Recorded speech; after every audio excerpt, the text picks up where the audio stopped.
Welcome to my Asshole Podcast. Let's get into it.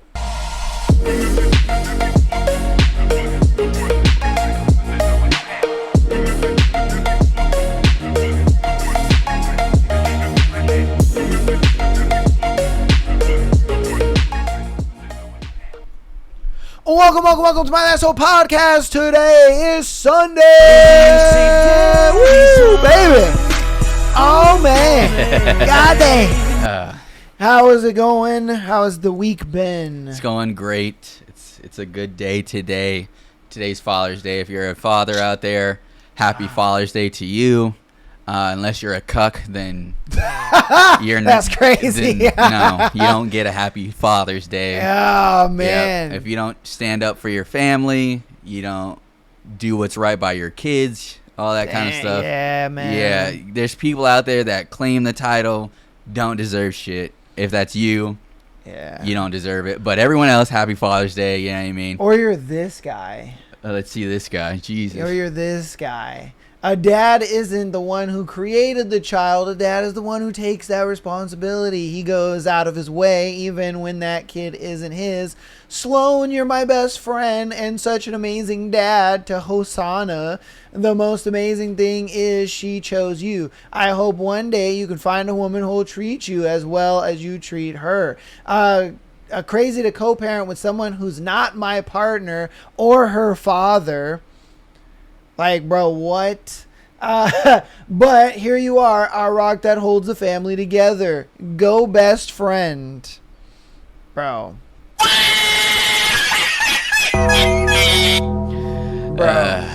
Come on, man. This is what I was talking about, cuck. Like, bro, what are we talking about, man? Like, what the fuck? Like, why would you... Look, I get it.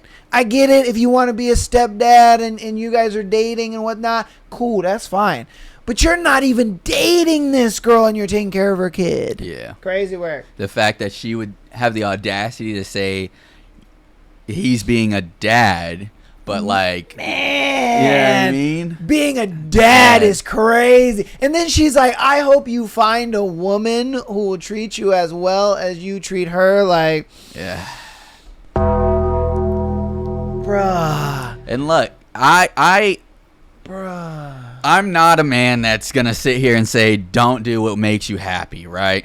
Because do whatever makes you happy. But you got to at least acknowledge that you're a cuck, you know what I mean? Yeah. Because 100% he's there hoping one day she'll realize, hey, you know, this is actually a good guy. He stepped up to be the dad.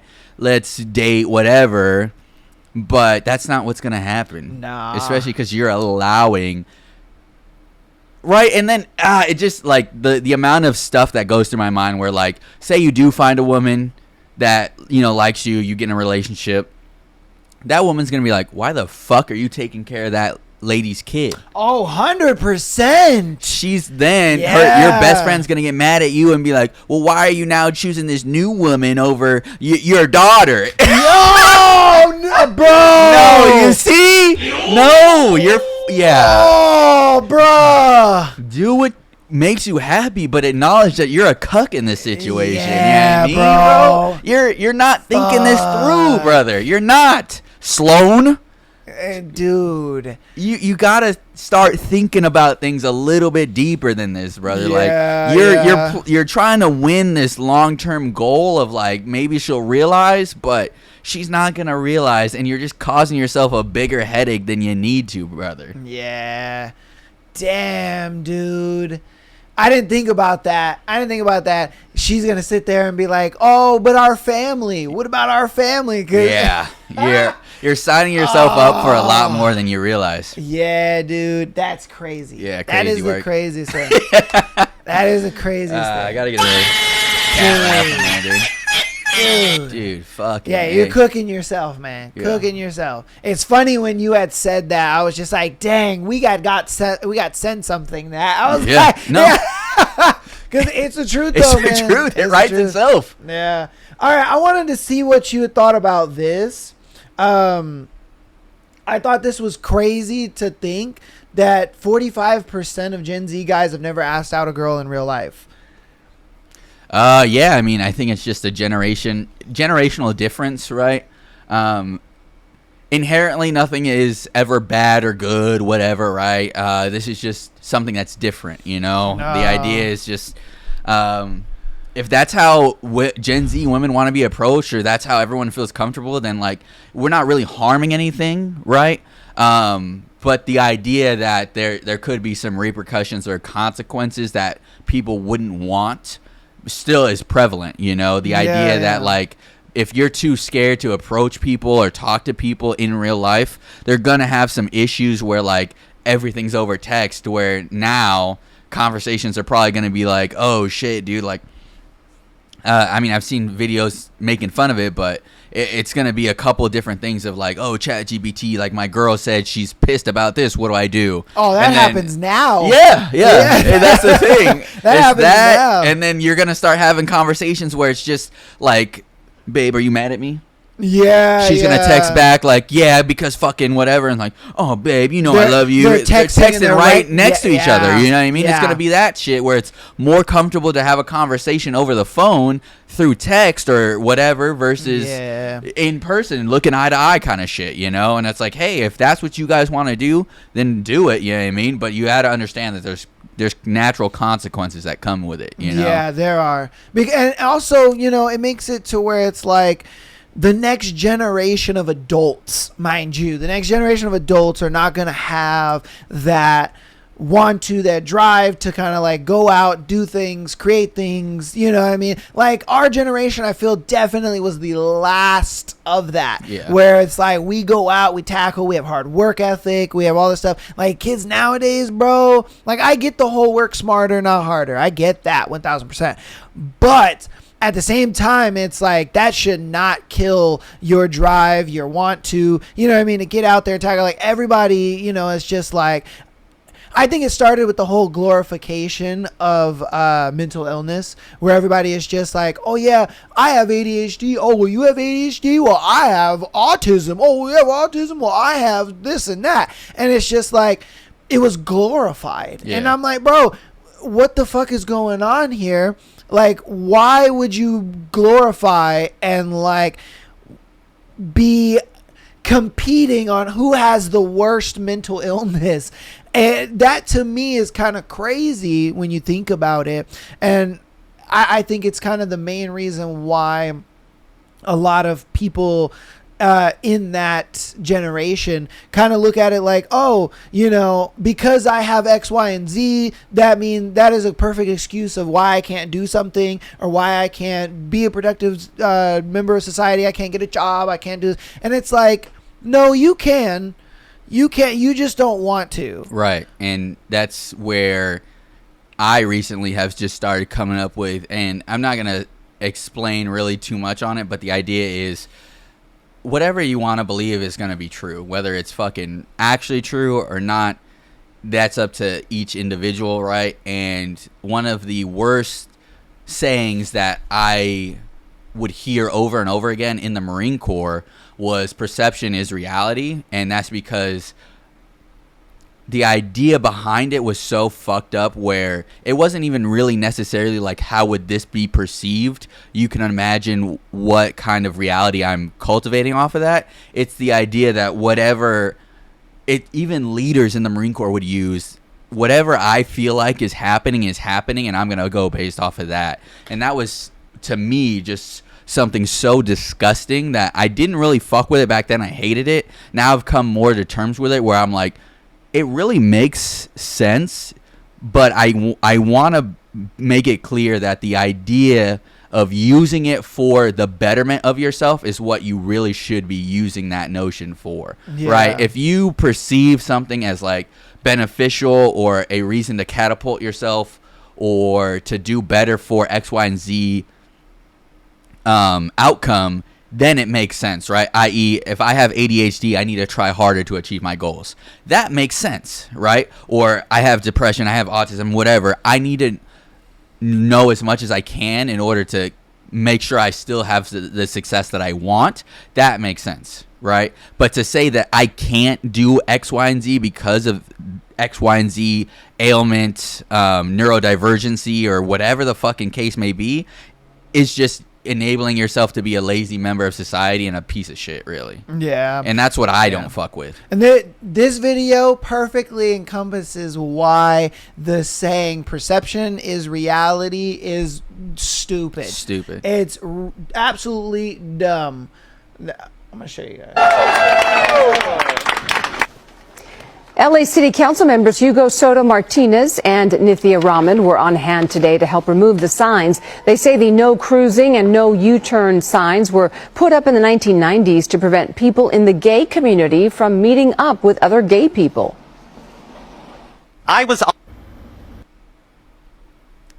Bro, what? Yes, yeah. They're saying that a U-turn sign and a no cruising sign meant that it was offensive to gay people. And I'm just like, come on, man. And that's what he's saying, is the whole perception is not reality. If you perceive those signs just as what they are, as you can't make a U-turn here, hey, you're not allowed to cruise here. If you perceive it as just that, it's like, dude, what the fuck, man? You can't just change the perception of what that sign is supposed to be just because that's how you feel.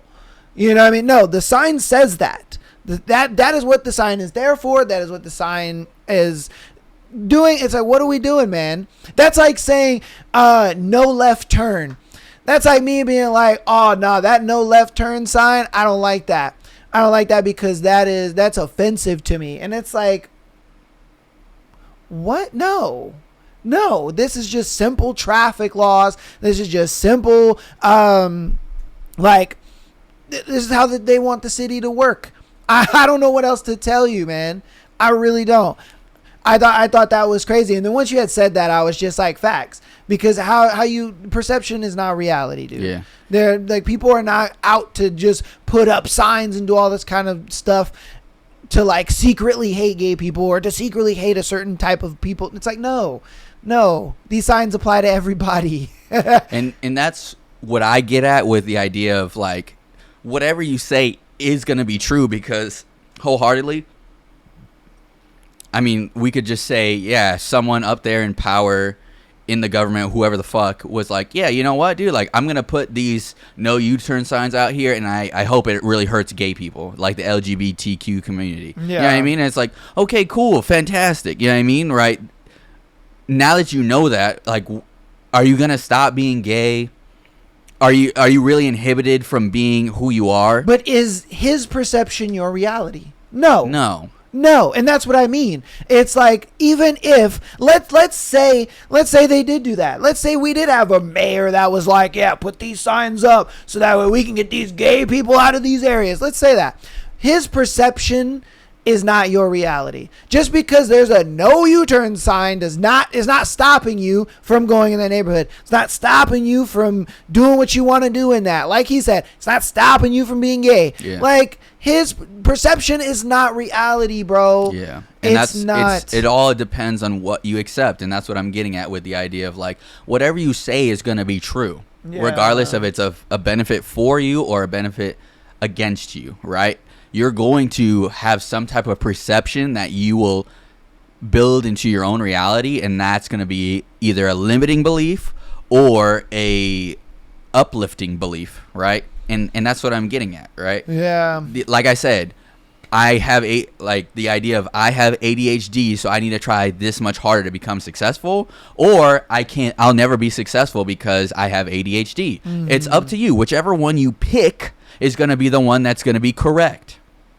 So why pick I can't be gay here, or they're discriminating against me because they put these U-turn signs? Yeah. They put these U-turn signs, so I'm going to be extra gay here. You know what I mean? Like, whatever the case may be for you guys, you know, like, obviously there's still people out there that are going to be like, why does there have to be a sign in at all? Whatever the case may be, that's not up to me. I can't control, you can't control what people do or put up, whatever the case may be. But that's what I'm saying, though. It's like, what does it matter? It's like, even if there's a sign that is, let's say it is meant for that. Let's say it is. Like, why does that change anything? There's no reality. There's no perception that changes anything about your life. Like, It doesn't. You're not going to get arrested for walking past that sign. You're not going to get there's not going to be any repercussions, this and that. No. Like, what the fuck is going on? And if somebody does decide to do something to you, well, guess what? They're in the wrong. Yeah. They're in the wrong. You can press charges on them and call the police. Yeah. Like, again, it doesn't change shit. And that's what I'm saying. It's like, bro, no, your perception is not reality. Yeah. Reality is what it is, and it's that. These signs, you don't have to get them taken down or whatever. It's like you guys are choosing to do this. I feel like a lot of times with communities that kind of have, I don't want to say like power or whatever, but you know, they effectuate some kind of change.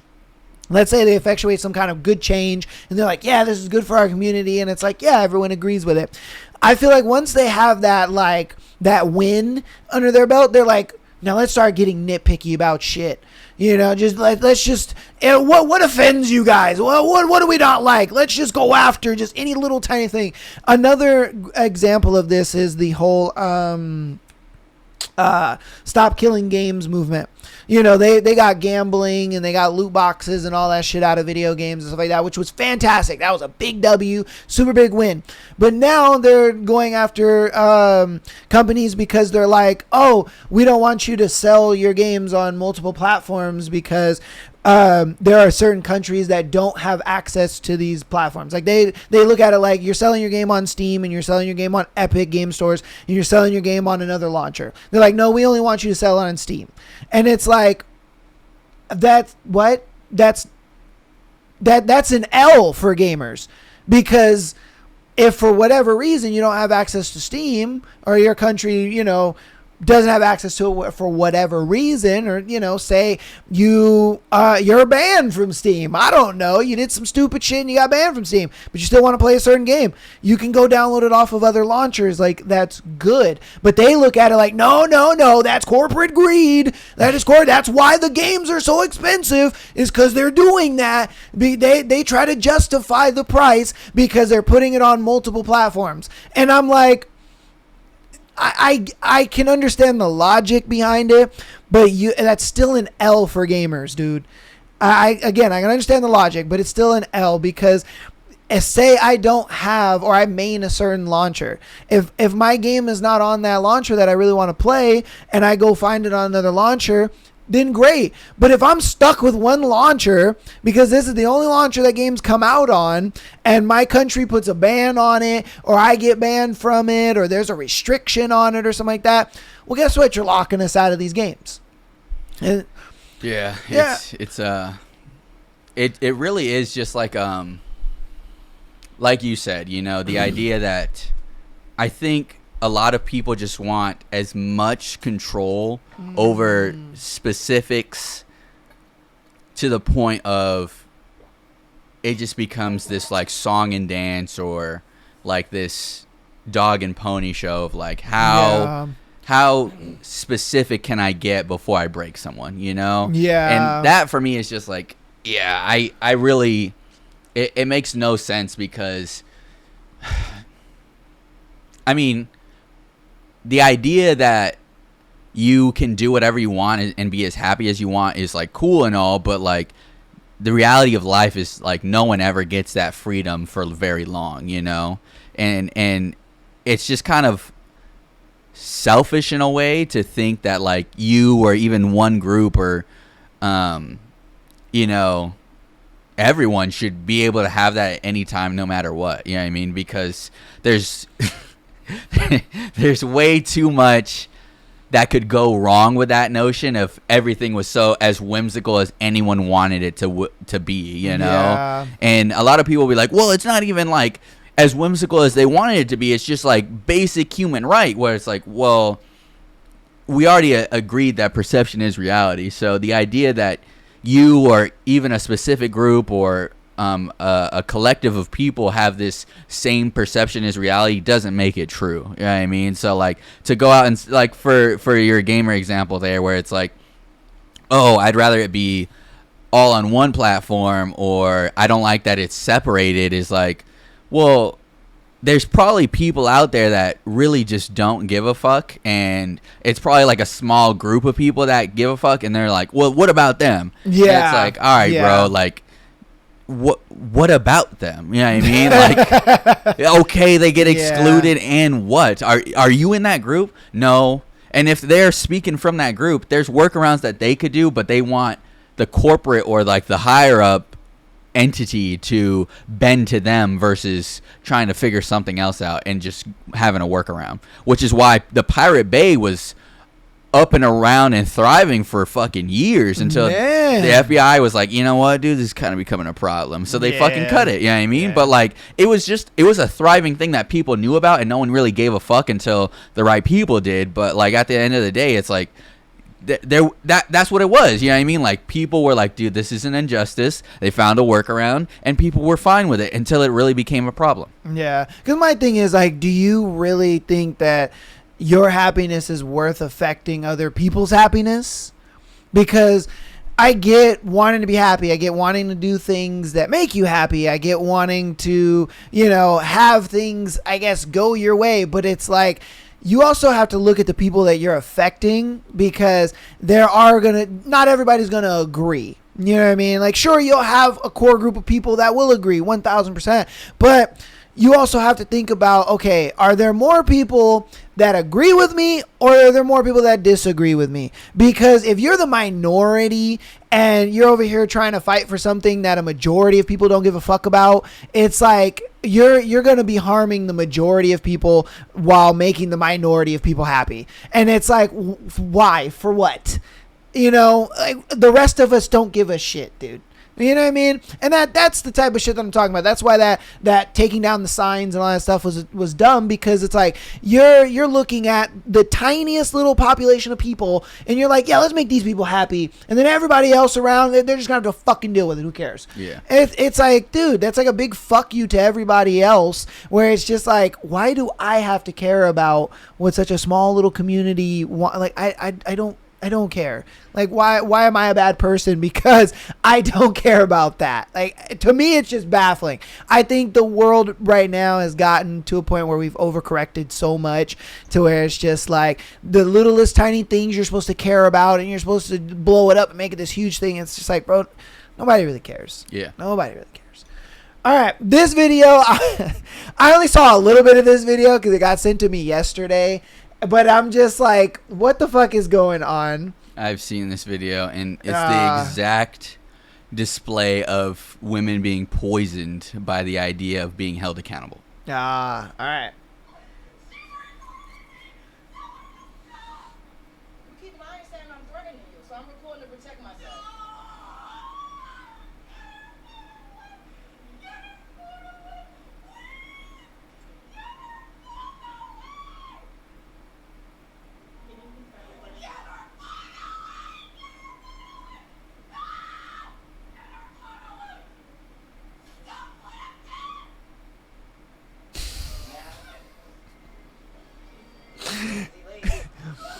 Her saying stop laughing made me want to laugh at her more.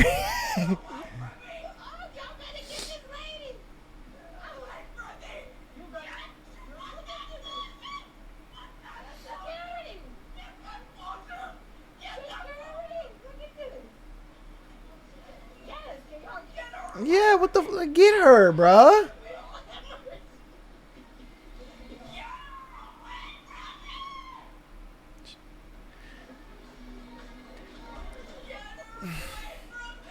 Then why are you walking to her? Bro. No, I got this to protect myself. She's trying to attack me. Oh, no. Stop threatening me. See, she's saying I'm threatening her. I'm not saying nothing to her. It's to protect me. Once the law get here, who they gonna believe? Her white ass or my black ass? Bro. I don't say this very often, but I do think it a lot. Women are just not afraid of consequences. They're just not. They look at it like consequences don't apply to me, and I can do, say, and be whatever the fuck that I want, and people are just going to accept it. Who cares? It's like, it's like she's pretty much just like, stop touching me, Riga, stop touching me. It's like, bro, you're walking towards her. Why are you saying get away from me while walking towards her, bro? Oh my. I would say arguably they are afraid of consequences, which is why they try very hard to make the consequences go to someone else. And this is a display of that, where I forget the story behind this, right? It was something where she was like upset, like the white lady was upset by the black girl in some instance for some reason. Mm-hmm. And so with her, she was like, how can I get this lady consequences? Okay. She's threatening me. Yes, excellent. So she's threatening me. So lady pulls out her phone, starts recording, and she's like, fuck, dude, I don't have enough evidence here. I might be held accountable for what I'm doing if I don't really make this a bigger deal than it needs to be, you know? And so from there, she starts like, if I just use enough tears, enough yelling, enough whatever, right? Someone who's not in the situation will hear and be like, you know what? She must have done something wrong. Yes, she must have done something wrong. I'm going to use my outside perception as reality to hold this lady accountable, get her consequences. And so that's why, as well as women will do this, certain women will do this thing of like, I have this idea in my mind of who I am, and I cannot let it be displayed that I'm not that person. So I will do whatever I can to skew reality in order to make sure that that image is maintained, not only to myself, but to the outside world. Mm-hmm. And this is why she was throwing a fit, whatever, yada, yada, because in her mind, she's the victim in this scenario. And she cannot allow that to not be bestowed upon her. So she's doing everything that she can, where she's like, if I get close, provoke her enough, she'll hit me. Or if I yell loud enough, someone else will step in and say that she was threatening her. Whatever, right? She's trying to do everything that she can in order to make sure that that victim mindset in her brain stays attached to her and she can still be perceived as such. Yeah. So this is why she's doing X, Y, and Z, throwing that fit, and she's like, dude, the camera's gonna fuck all that up, dude, so I have to try even harder. Yeah, that's why she was like, get that camera away, get it away from her. Yeah. So much that she was like, and my thing is, I'm like, dude, it's crazy how much like grace women get in public situations like that. If that was a dude, they would have been tackled him and fucking, you know what I mean? There'd have been like 6 dudes on top of him. Like, she literally was running around that whole place doing like, what the fuck is going, like, let a man have tried to approach a woman even for a split second.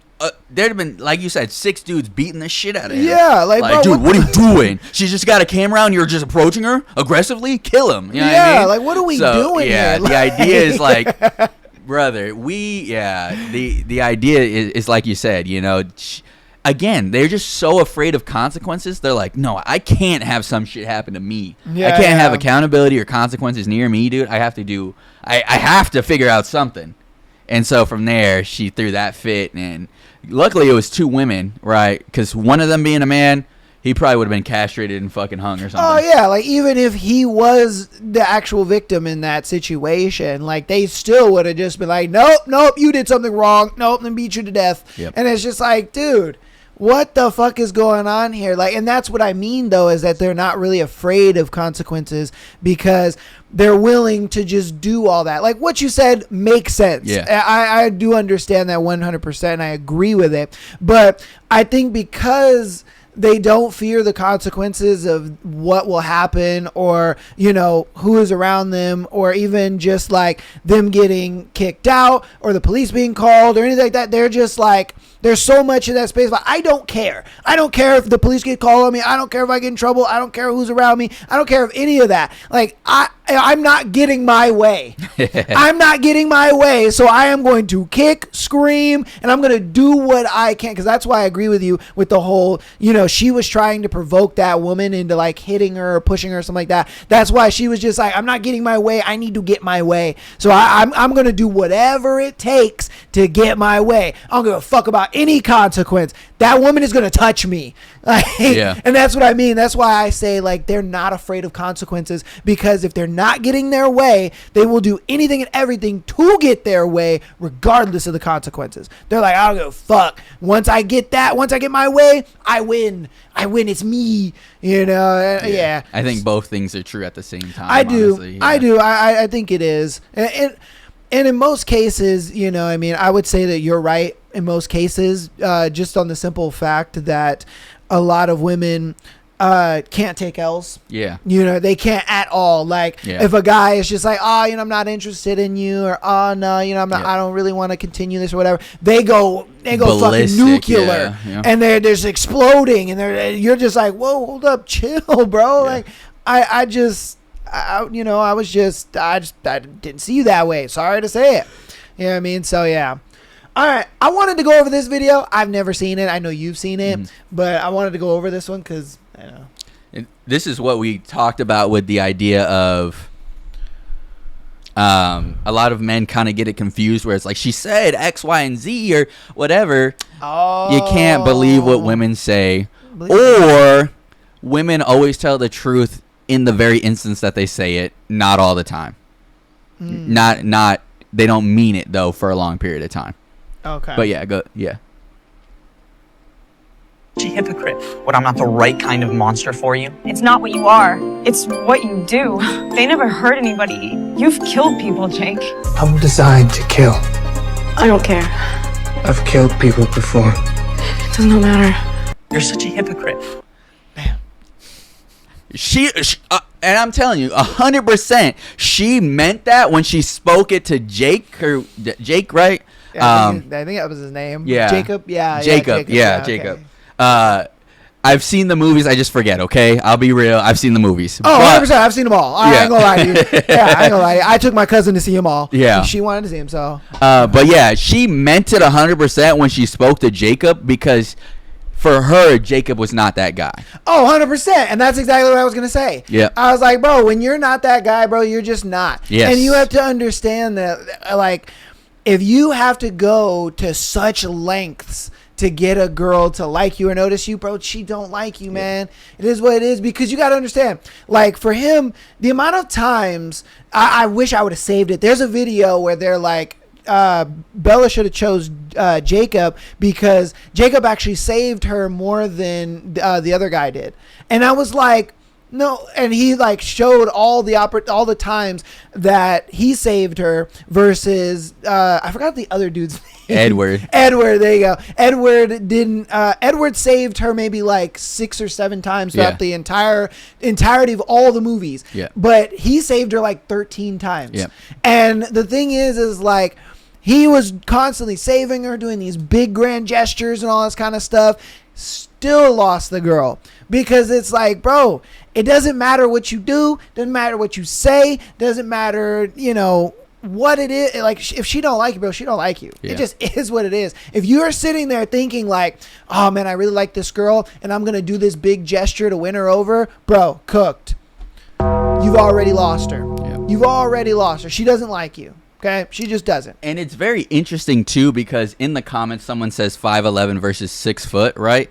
That is, it's a very, it is a very nuanced comment, right? But it makes a lot of sense, because if you comparatively speaking, Or compare the like Jacob's like tribe and like his family and stuff like that versus Edward's, right?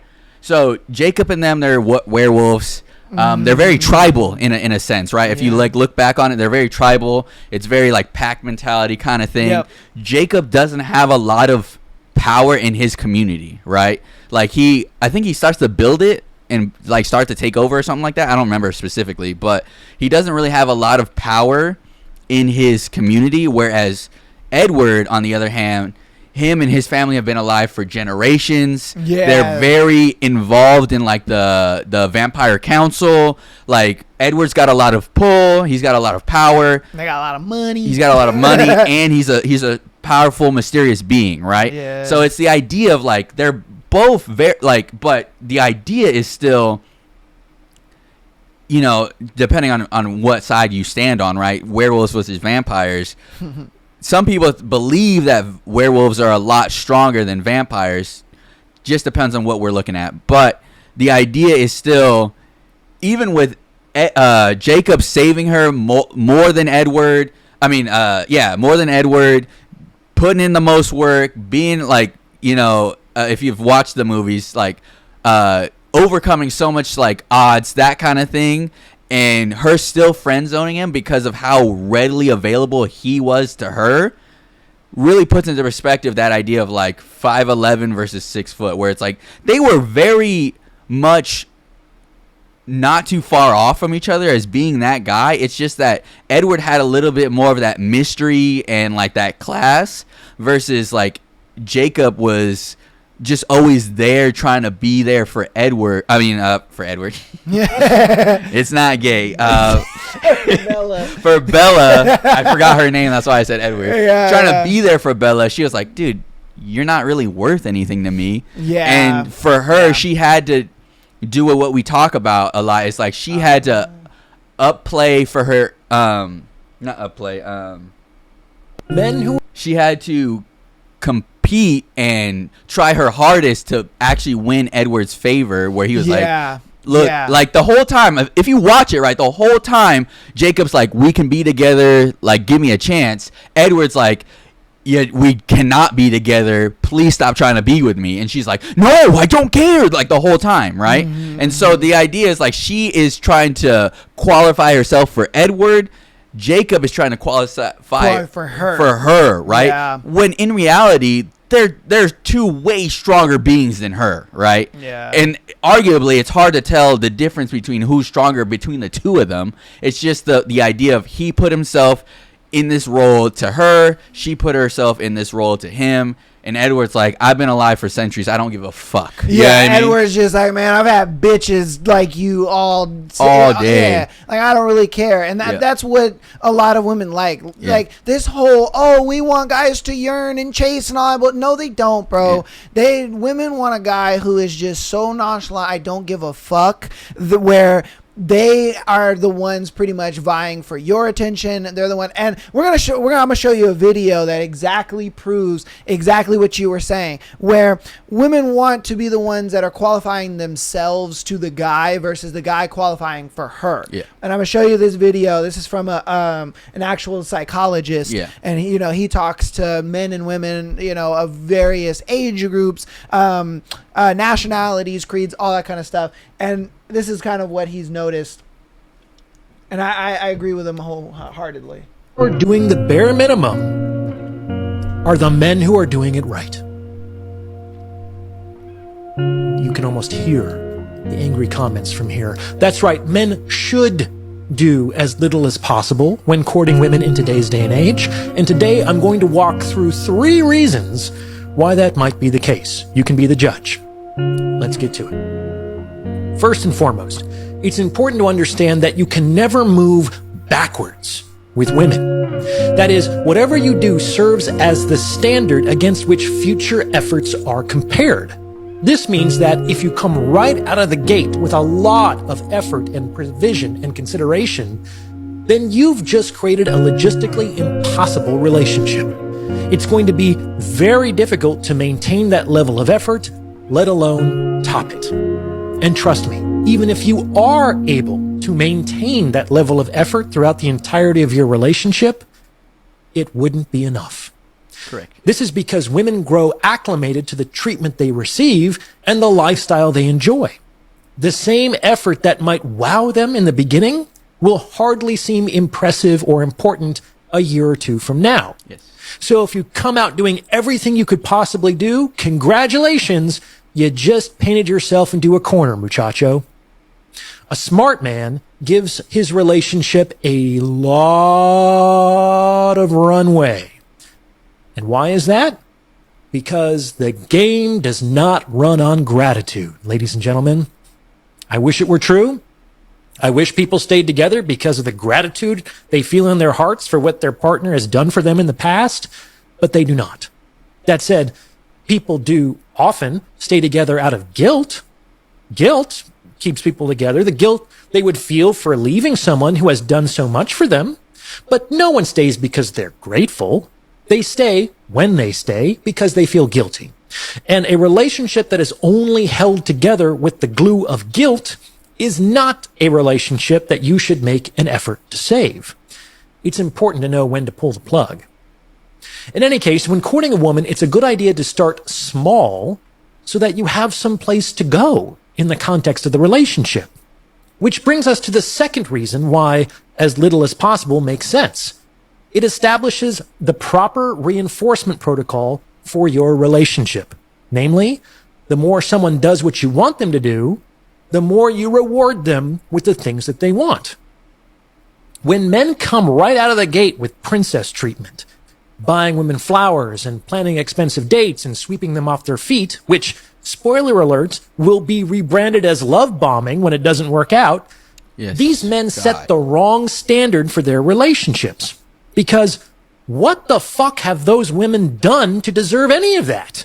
Without establishing better treatment as a consequence of good behavior, men who do this are directly responsible for making modern women as entitled as they are. Why wouldn't they believe that they don't have to lift a finger to justify the princess treatment that they would prefer to receive? In their own minds, they are the table, right? Well, how did that belief get there, my dude? Don't be fooled. An abstract ideology like feminism isn't nearly as reinforcing as concrete cash and prizes. Behind every entitled woman is a string of men who fucked up. Accurate. Yep. Accurate. And that is exactly the reason why I always say you can't just sit there. You're a guy that has no self-respect for himself if you're just buying a girl things for no reason. Yeah. So many dudes sat there and they wanted to be like, oh no, man, what I can't be nice. Oh, what I can do. And I would always sit there. I'm like, no, dude, you can't just buy her shit. Even psychology proves me right and correct. I hate being right all the time, but man, sometimes you motherfuckers gotta realize, bro, like, there ain't no caps in my raps, man. This is actual real shit, man. And that's what I'm saying. Like, if you're not that guy to that girl, that is the guy that you're going to be. You're going to be the guy that's going to sit there. You're going to buy her all this expensive stuff. You're going to take her out on these dates. You're going to lead with your wallet, as they say.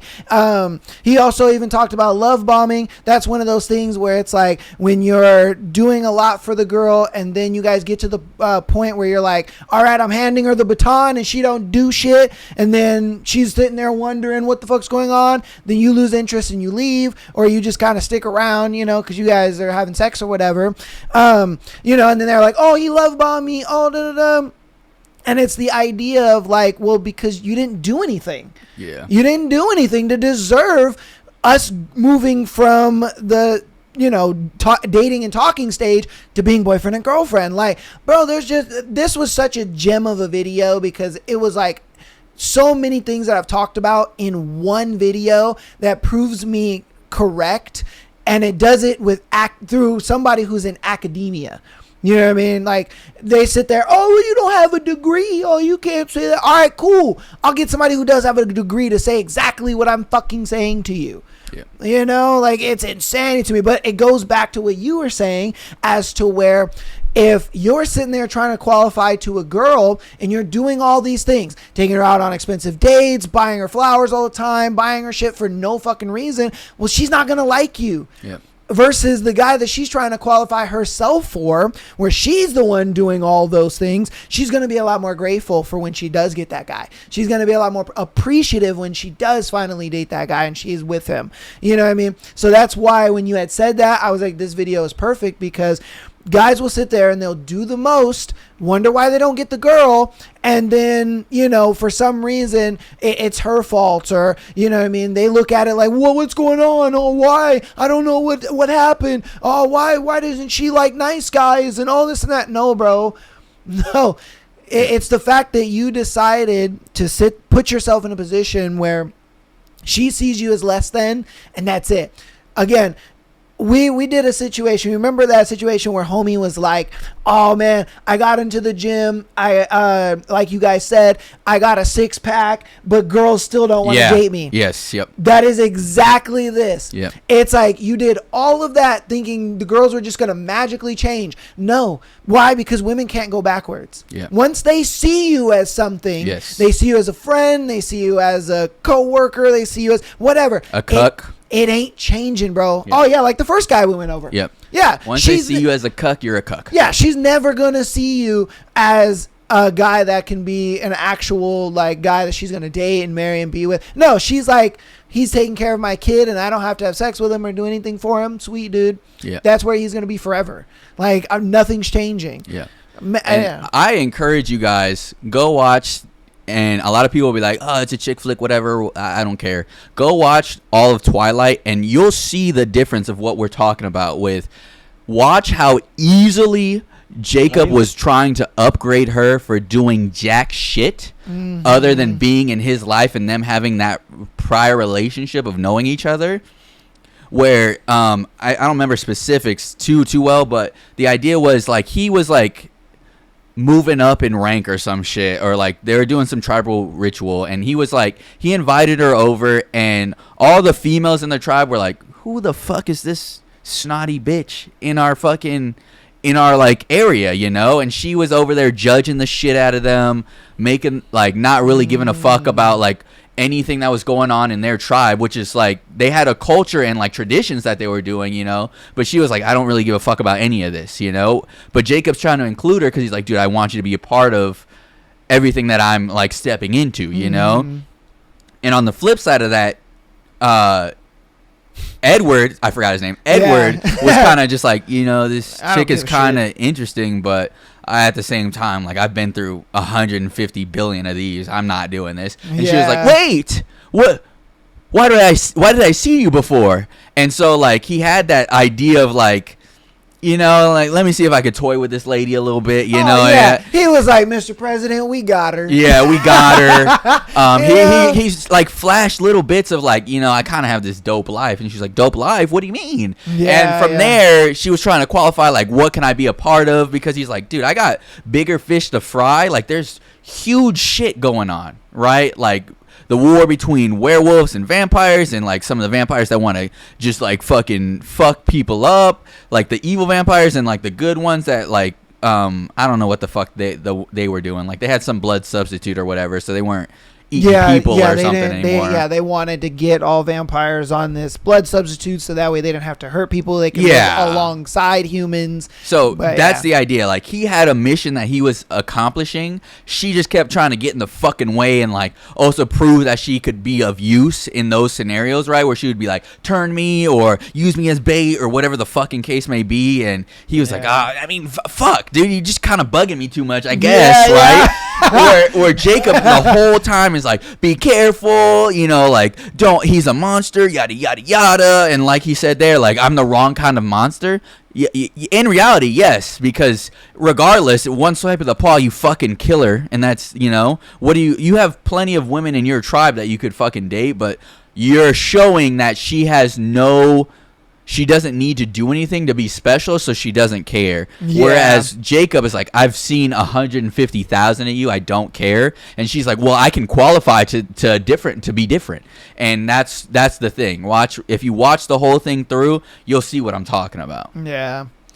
All right. This video I thought was funny, and it also kind of like it goes back to what we were talking about with the lady that was screaming in the thing. Yeah, in the store. Yeah. But obviously this is just kind of a more different situation. And to me, I'm just like, bro, because they actually go to the length of like cops showing up and all this kind of stuff. And you're going to see like the just absolute craziness.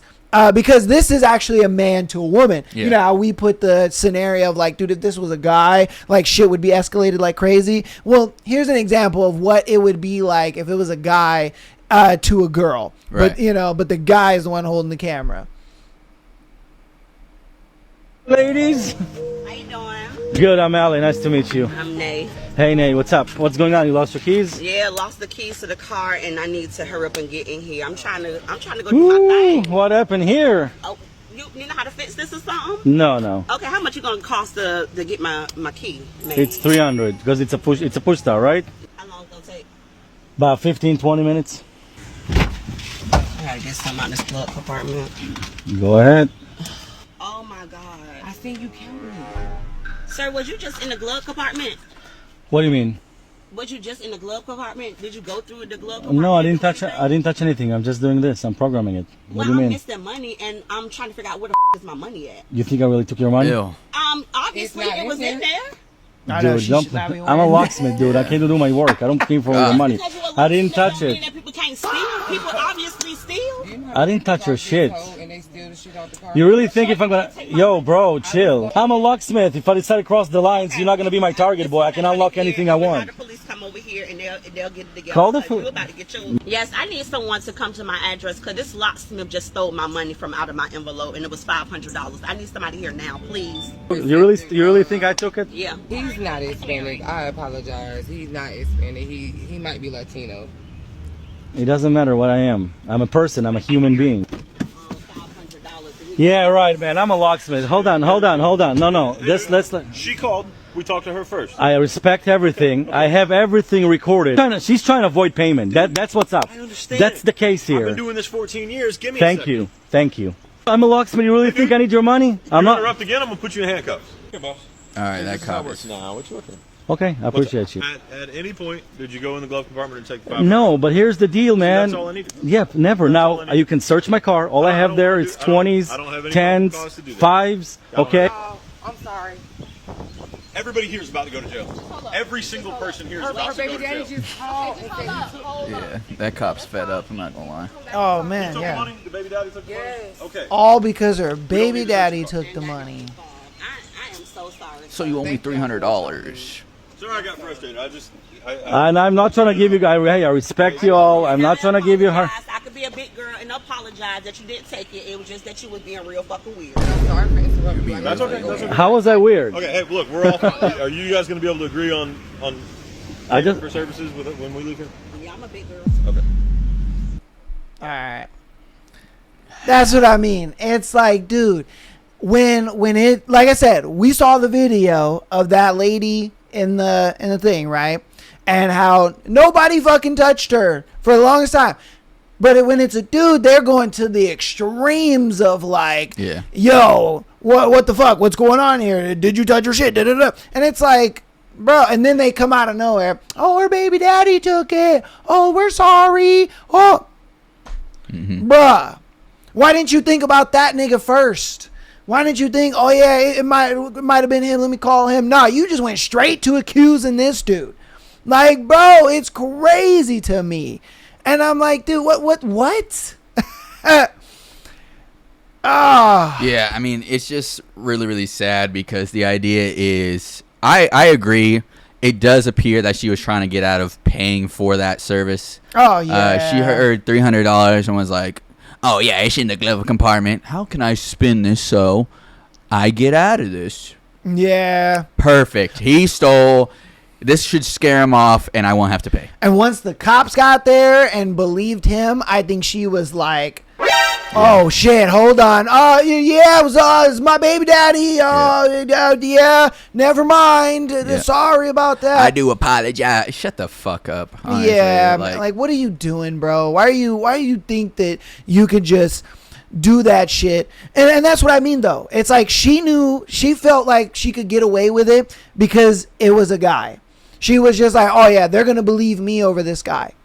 And that's the type of shit that I'm like, what the fuck, man? And it's insane. They don't fear consequences, bro. They just look at it like, I can do whatever the fuck I want to do.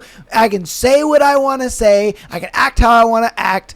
And people are going to just be okay with it and believe me. Yeah. And then once they don't, they're like, oh shit, no, I'm sorry, never mind. It was just all a misunderstanding. Yeah. Like, and this is a prime example of, like I said before, both of those things being true.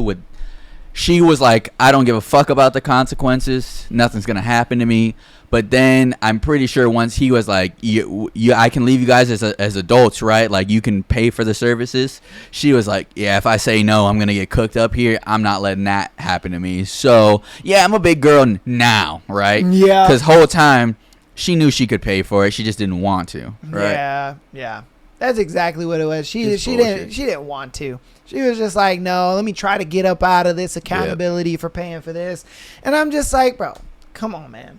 Okay, this next one, this kind of pissed me off so much because she's making it out to seem like the guy was being weird, and I'm like, no, bitch, you're being weird. And then I think he was just like, okay, this is what we're doing, and so then he went along with it. She was just like, yeah, you got him. He's weird. He's stupid. This and that. And it's like, what? But it's also a good example of like, guys, don't go along with a girl if she's doing dumb shit. Like, if you're having a normal conversation with her and she decides to just be random and weird, and she's like, bro, just walk away, or stop talking to her. Like, I think I get what he was doing. He looked at it like, oh, this is the vibe, so I'm just going to like match her vibe or whatever. Fuck that whole matching vibe thing. If a girl ever acts like this or does something similar to this, bro, you just dip. Like, have self-respect for yourself. But yeah, we're going to play this video. I wanted to get your take on it, Rick Four. Hey, what's going on, Christy? I just figured I'd send you a voice message so you could actually hear what I sound like in real time. I hope your morning's going well. I'm currently driving to work right now. Today's my last day out of 6 days as a nurse. I work 6 days on, 8 days off. That's kind of my schedule right now. But yeah, after today, I got 8 days off. Lucky me. But yeah, I just wanted to say what's up.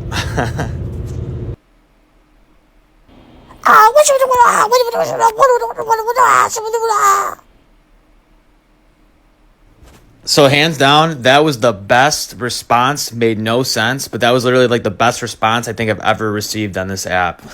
Good morning to you. Time for Teletubbies. Time for Teletubbies. Tinky winky, tinky winky. Dipsy, dipsy, la la, la la, po po. Teletubbies, Teletubbies, Teletubbies. Say hello, hello. Teletubbies big hug. Yeah.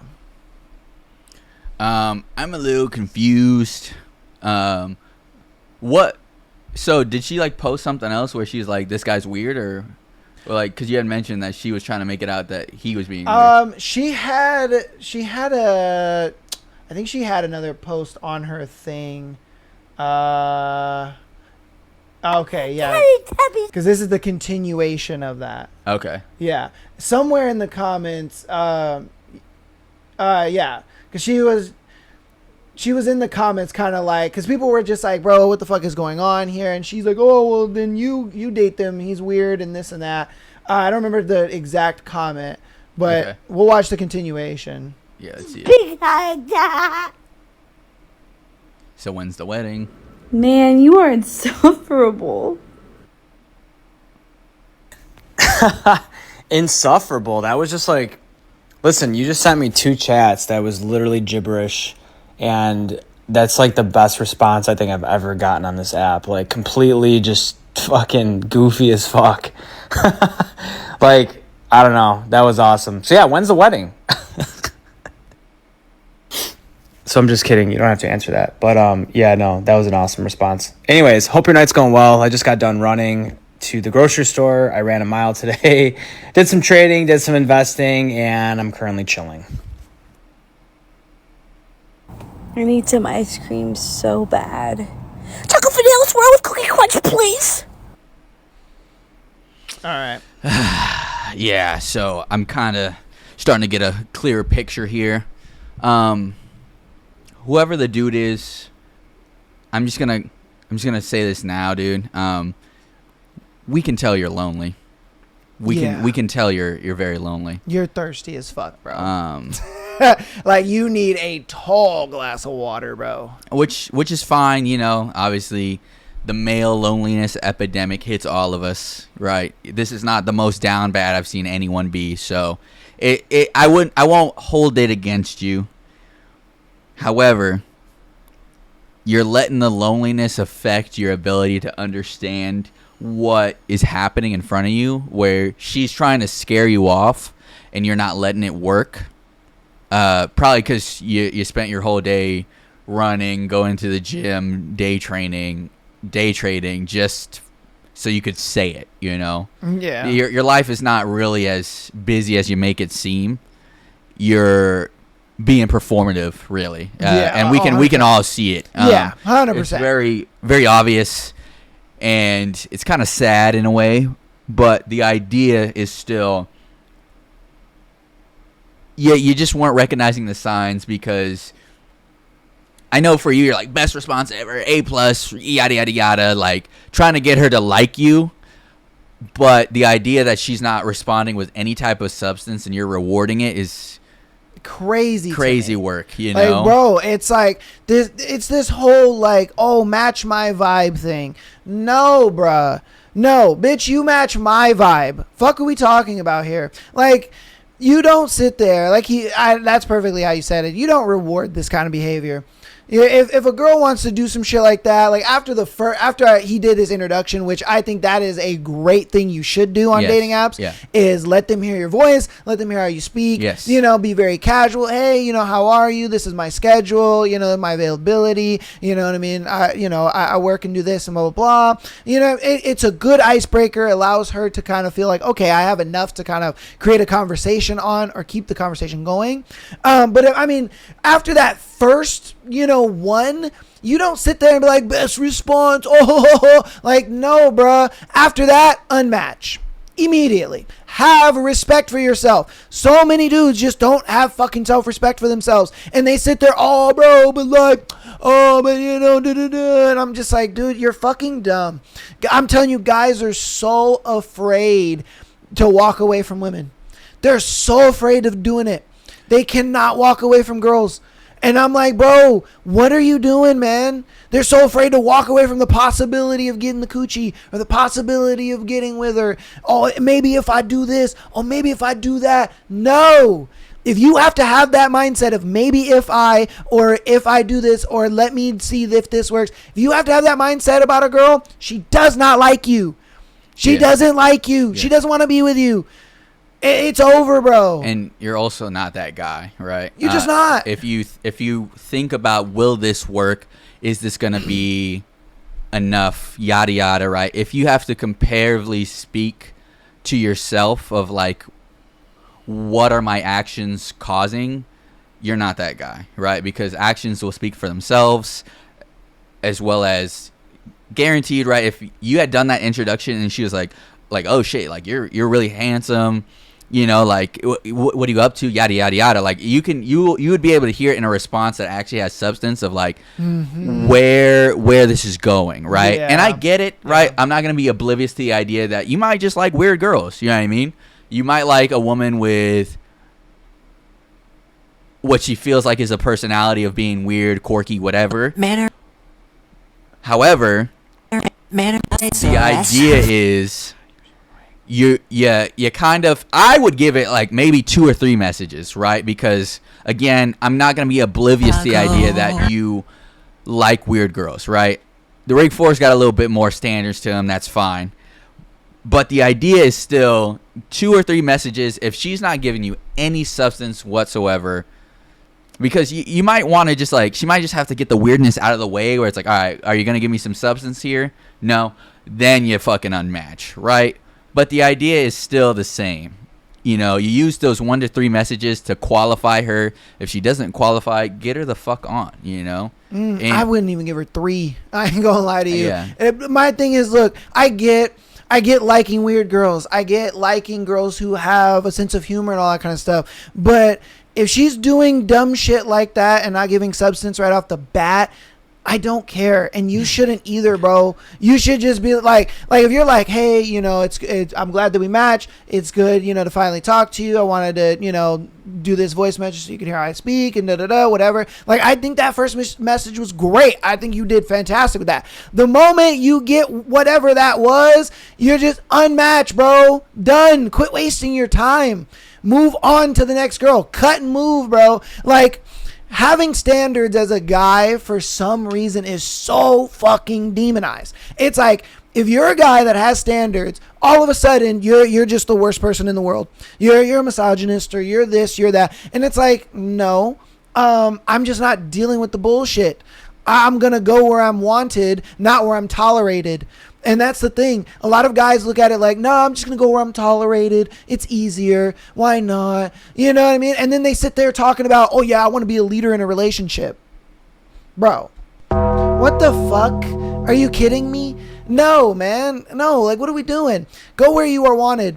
And stop being where you're tolerated, because that's what you're doing. You're going where you're tolerated, and then wondering why things aren't working out, wondering why nobody respects you, wondering why women are flaking on you, why you can't get a text back, why you can't go out on a date. Like, you're wondering all these things, and then but when you look at it, it's like, bro, you're not respecting yourself. So why the fuck would they respect you? Why would this girl respect you when she looks at it like, this dude doesn't even respect himself? Like, I literally sat there and asked him for, you know, this expensive thing, and he just bought it for me. Like, the dude's fucking stupid. Easy. Like, yeah. What are we doing, man? I think what might be being overlooked here is the idea of like a skill issue, right? Because the idea is women, we all know women don't have game. You know what I mean? Oh, 100%. And so she may not understand that she needs to offer up some type of substance right away, because she's just bad at the game, you know? And so that's where I'd say maybe a couple messages where you like throw in there like, hey, can I get some, not straight up, but like you wait to see if there's gonna be any substance, and if not, then, you know, fucking kick rocks, you know? Because the idea is some women kind of do need to be let in on the idea of like, hey, you can't just be as whimsical as you fucking want and get what you want, you know? Which I don't think cutting it as early as one message would really not portray, but like really explain that or express that to her, because I mean, like we said, you know, the woman mind sometimes can just be very quick to keep their own image as the priority of like, oh yeah, I did this weird thing and he unmatched with me immediately because there's something wrong with him. You know what I mean? And like, they'll never start to learn like, hey, maybe I need to act or do something different, because they're not getting any feedback. You know what I mean? Which no feedback is feedback, but at the same time, in reality, getting that like reality check from a dude, I think would hit a little bit harder than the thing is unmatching, you know? A reality check is only going to work if she likes the guy. If she doesn't like the guy, that reality check is not going to be shit to her. It's just not. The only time a reality check actually works is when she's invested in you. She likes you. She has some already prerequisite feelings for you. That's the only time like a check on a woman is going to work. And that's why I say, you know what I mean? You don't owe this chick anything. If she can't be an adult and have a decent conversation with you, then it's not worth your time at all. At all. There's no reality check. There's no like, oh, you know, she needs to be better or this and that. Because the thing is the reason women don't have game is because they don't have to have game. Because they don't need to understand us to get us, but we need to understand them to get them. They haven't had to. I would say they do need to have game, but the thing is they don't, because we walk up to them. We walk up to them. It's like if you woke up the next day, right, and there were just girls, very beautiful girls, just hitting you up. Hey, you know, I got this opportunity, this and that. Oh, hey, I'd love to take you out, blah, blah, blah. And that was just happening to you day over day over day. You wouldn't have game. Why? Because the women are coming to you. You're like, oh shit, I don't have to do anything. These girls are inviting me to hang out. These girls want to take me to a game. These girls want to take me to go eat. You know, this guy is like telling me I'm handsome and this and that. Like, you won't have game because you don't need to. And you're gonna think to yourself like, why would I go get it? You know, and then on top of that, these women that are just throwing shit at you, you're not really going to respect them to that degree that you would a girl that you kind of had to put some work in to get, because you're going to look at it like, nah, it's just too easy. Like, who cares? That's why the whole her qualifying herself to you means more, because she looks at it like, I had to do a lot to get this guy.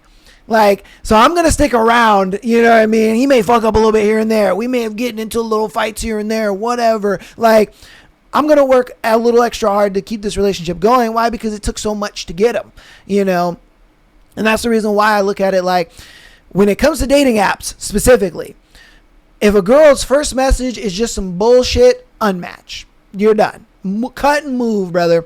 Cut and move. That works. I would take your advice if, say, they were in a relationship. If they were in a relationship for, let's say, a couple months, you know, they've been hanging out, talking, this and that, and she does some fuck shit, yes, correct her, because it's gonna work. She's gonna now kind of be at a crossroads of like, okay, am I gonna follow in his frame and straighten up a little bit, or am I gonna, you know, go back out on the streets and be like, oh, fuck this dude? And in that, I think she'll think to herself, because her friends will be like, bro, what the fuck were you thinking? Like, dude was such a good guy, this and that. Like, you were kind of the dumb one in that one. You know what I mean? I think that's kind of where your advice works the best, is if they kind of are dating, something's pre-established. But on a dating app, bro, they're like, I get thousands of you fucking losers in my thing. I don't care. And I'm like, yeah, which is why I couldn't wrap my mind around a dating app, you know? Oh, 100%. I feel you on that. But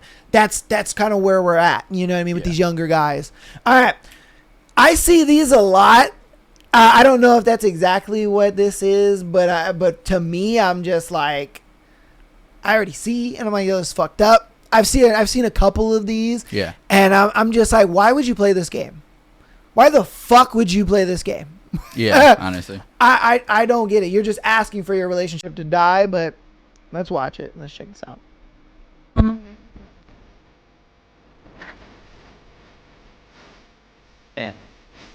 Damn.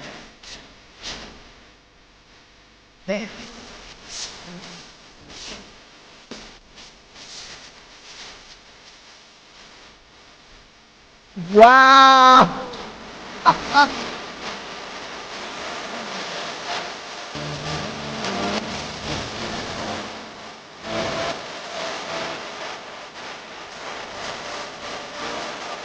Men are on the way to Chicago. That's crazy, bro. Yeah. That is crazy. It's insane. Yeah. And the King of Pop being in the background of that is just the icing. No, not the icing.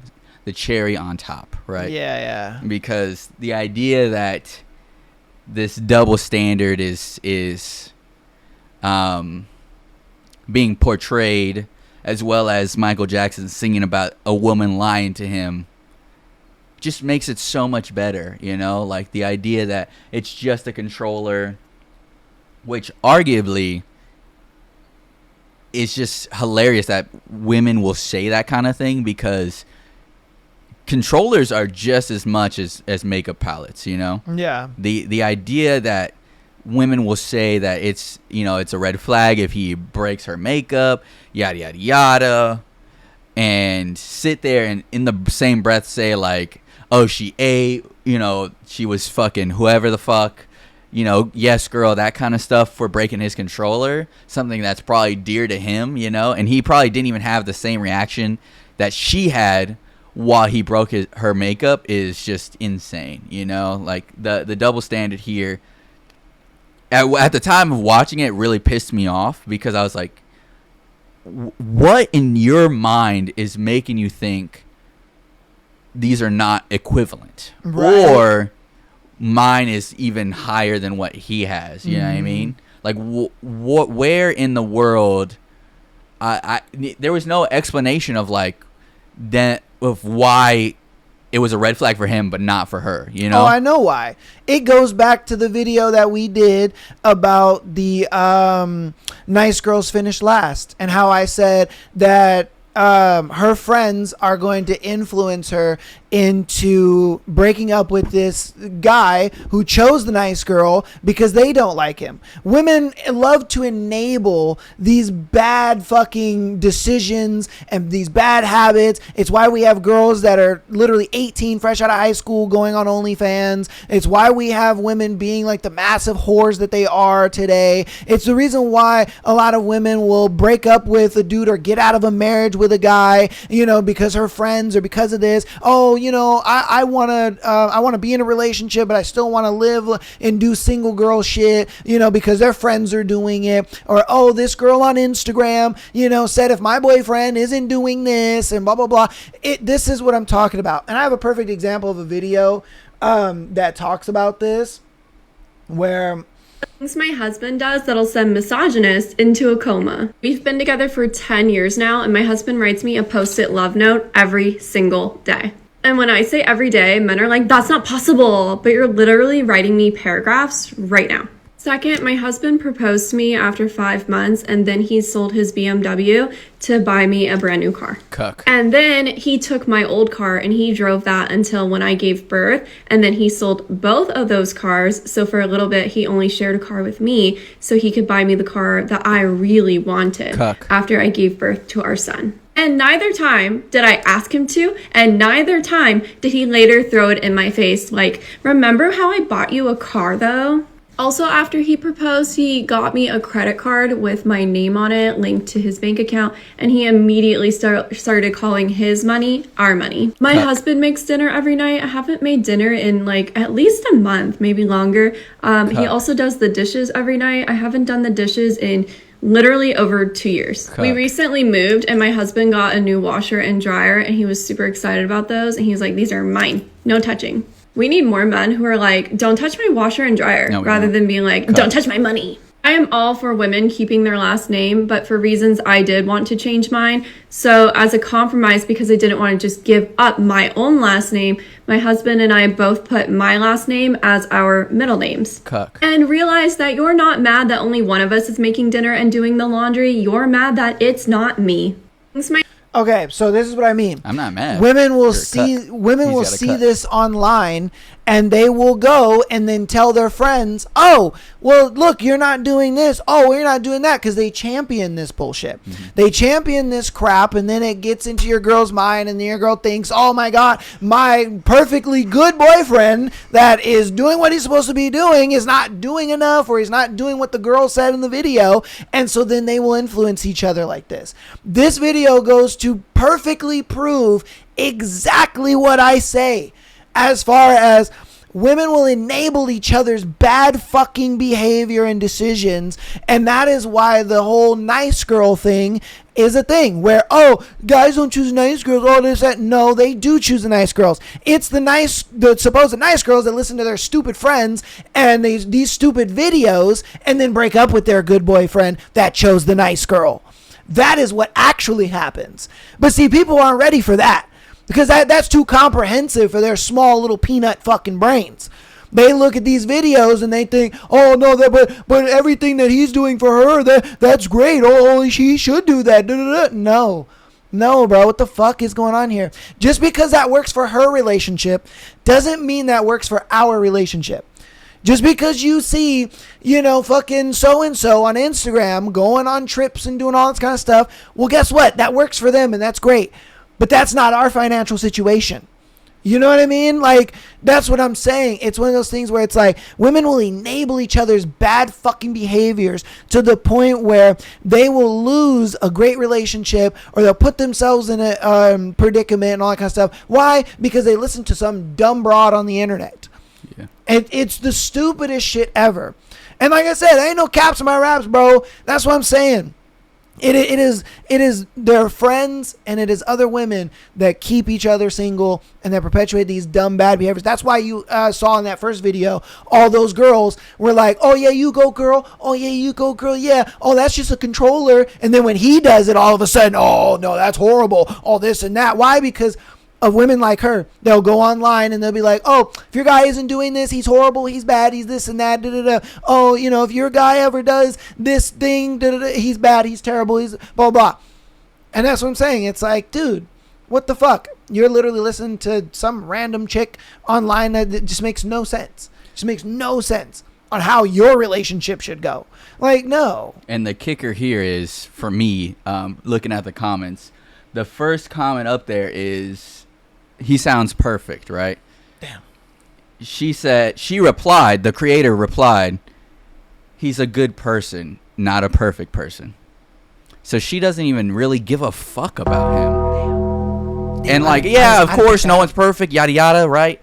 But the idea is like, she very clearly still does not hold him in high regard. He does all of that for her. He did all of that. He got rid of his car. Yeah. He bought her a car. He does all the housework, cooking and cleaning. She got her a credit card, put her name on it, did all that stuff. And she still doesn't hold him in the high regards of, wow, I think my man is perfect. Yes.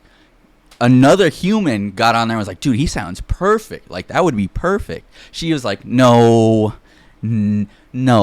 he's not perfect. He's a good person. There's someone else out there that's better, though. That's what that not a perfect person is. Damn. And it is just so sad. Damn. That cuck has to deal with that. Maybe the cuck's happy. I don't know. Well, that's what I'm saying. And that's why I said just because it works for them. For them does not mean it will work for you. Yeah. Like, if your wife sat there and watched this video and then was just like, Michael, why didn't you sell your car? Why didn't you do this? Why didn't you do that? It's like, because that's not our fucking relationship. Yeah. That's not how we operate. I'm not him. I'm not going to do that fucking stupid shit. Like, what are we talking about here? Why? And then this goes back to the whole comparison is the thief of joy. Yes. You know what I mean? So many women, more than men, because men go online, look, and we see other relationships. We're like, dang, man, hey, good for that dude, bro. Like, took his girl to do that. Oh, damn. You know, men don't look at that like that. We look at it like, dang, that's pretty cool. Or, you know, we'll be like, you know what? I'm going to do that for my girl. But for some reason, though, women look at it like, oh, my God, why am I not doing that? Why is my man not doing that for me? Oh, instead of just, like, being cool. And I'm going to actually show you a video of, like, women have the mindset of a crabs in the bucket mentality.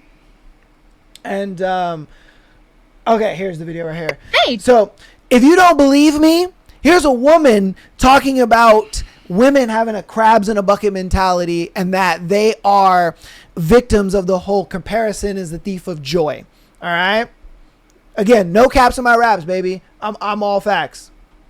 Just a quick reality check. Women are never going to reach real equality if we keep treating each other like shit. We're not. And if you haven't seen it already, Victoria's Secret is doing this huge open call for models right now, right? Like, they have made it really, really public. There are girls who have come on social media and now they're posting their auditions and their walks, and models in the industry are telling newcomers like tips. And honestly, I thought it was really fun. It was exciting. Like, as a matter of fact, I thought it was really, really heartwarming to see a bunch of women all be excited about the same thing at once. Until I started reading the comments, until I just opened that little comment section, because suddenly men don't even have to say anything, right? Like, they could take the back seat, because the people who are tearing these women apart, saying some of the nastiest shit I have ever seen in my entire life, it's other women. It's other women. It's women saying you're not pretty enough, you need to lose weight, you walk weird, you smile weird, your voice is annoying. Just nasty, unprovoked, hateful comments for no reason. And I'm not even exaggerating when I say I haven't seen this level of, like, women on women hate since, like, the pro Anna Tumblr days, if you're picking up what I'm putting down. And then people want to sit around and wonder why we're not advancing the way we should be. Because here's the difference between men and women, right? Like, men will hype each other up no matter what. It could be the most delusional thing you have ever seen, and there will still be a group of guys in the comments like, yeah, bro, you've got this. So why are we doing the opposite, guys? Why are we doing the opposite? Why are so many women just so bitter and so quick to tear down someone who's literally just trying and they're putting themselves out there? Girls are saying that they're, like, chasing their dreams. What about that makes you angry? Because until we figure that out, until some of y'all take a second, look inward, work on whatever is making you this hateful, like, we're just holding ourselves back. Anyways, I just wanted to say I love watching these audition tapes. I love seeing the girls, like, practicing their walks and getting callbacks and being excited and celebrating themselves. And I want you to keep posting, keep going. I promise you, I'm rooting for you enough to cancel out, like, at least a few of these haters. Because some of you bitches are fucking weird. And that goes exactly to what I was just saying. That men will look at things online and be like, oh man, good for that dude. You know what? I might steal his ID and do that for my girl. What do women do? they're like, oh, why am I not doing that? Why is that not my life? Why is my man not doing that? Thief is the comparison of joy. And women are crabs in a bucket mentality. It's not men, it's women. And it's funny too that the idea of what you just explained does happen in real life. You know, the wife talks about it. Plenty of people talk about it. The idea that women will get on their phone, see something, and then that's how these whole buzzwords of narcissism, gaslighting, avoidant love type, autism, ADHD, like all this neurodivergent talk of, yeah, it's cool to bring it to light, but at the same time for it to be a buzzword of every single thing, like, damn, I disagree with him, narcissist. Oh, you know what? He walked funny, narcissist. Or whatever, you know, that whole ick thing was going around for a while. And then women heard that and were like, I'm going to try to make as many icks in life as possible so I can just hate men. No, I mean, I'm sure you've seen the TikTok video of that guy that has like 500 of them or something. Yes. He documented 500 different things that women would say that would give them the ick and cause them to leave their boyfriends, right? Yeah, and I'm not gonna sit here and say that men don't do similar shit, right? Because crabs in the bucket. If you don't know what crabs in the bucket idea is, it's where you put a bunch of crabs in one bucket, they start clawing and fucking each other up, right? Just because they're trying to survive so hard, they start actually pulling each other apart, fucking each other up to try to not only survive, but just because they're in such of a panic, being in close proximity, that they start fucking each other up, right? And that's what women do, as well as there are men that do it. And I'm just gonna say that for the idea of having some type of equality here, because there isn't a more disrespectful thing, in my opinion, than dirty macking, right? And I know you guys have seen those videos. I don't have one as an example right now, but you've seen those videos of like, why my boy of 20 years body slamming me on my head because some females are in the room. You know what I mean? Oh, yeah. And you've seen those where, like, obviously we would never have that issue, but the idea is that that stuff is still out there, right? And I think it comes from the idea of certain people don't know how to really be themselves or be comfortable with the idea of other people around them having their own situations, to where they start to feel lesser than, and it causes them to start fighting and clawing and being catty and just all around awful to the people around them, right? Yeah. Because the idea is like I said, I feel like that is one of the more things that I don't really tolerate, is that kind of disrespect of like, all right, dude, like there's females around, but you know what I mean? Like, you don't got to start giving me fucking noogies or like that bullshit. Being extra and shit like that. And that's the idea here, where it's like women will do that. And like you said, comparison will be the thief of joy, where in reality, anyone that thinks that way of like, I'm making this comparison to my life, so I'm going to try to let that comparison be the factor of why I change my life, you're just allowing someone else to put in your mind that you're beneath them, you know? And a lot of women, I think it is more common with women than it is with men, you know what I mean? Because like you said, I see a dude doing really well, I'm like, damn, good for him. And then I scroll, do some shit, some other shit, right? Exactly. Or you look at something and you're like, oh, dang, you know, I might want to do that, or I'm going to figure out it. You know what I mean? It's like, we don't look at it and compare our lives to it like, oh, man, why am I not like that? Are there guys that are like that? Yes. Yeah. There are guys that will sit there and compare, but those are the losers in life. Those are the dudes that women don't want anyway. Yeah. Let's be real. Yeah. You know, those are the guys that aren't getting girlfriends regardless. But the guys who are actually able to, you know, obtain women, go on a date, things like that, they can talk to a girl, whatever the case may be, you know, they're not dealing with this. And I went ahead and pulled up the whole ick list he was talking about, because I'm like, I want to go over some of the ones that are on this big ass ick list. And so some of them are kind of funny. I was like reading them through. I'm like, what the fuck is going on here? So yeah, one of them is don't get cold. What? Yeah. I She's mean, gonna see you shiver, get the ick. Yep. Like what is fucking okay? Don't fall over. Of course. Like, bro, my balance ain't 100 all the time. Don't bath, or I guess bathe. Bathe, yeah. I mean, that one I guess is understandable. You know, because I don't think anyone should bathe though. So I mean, Well, I don't know. I get.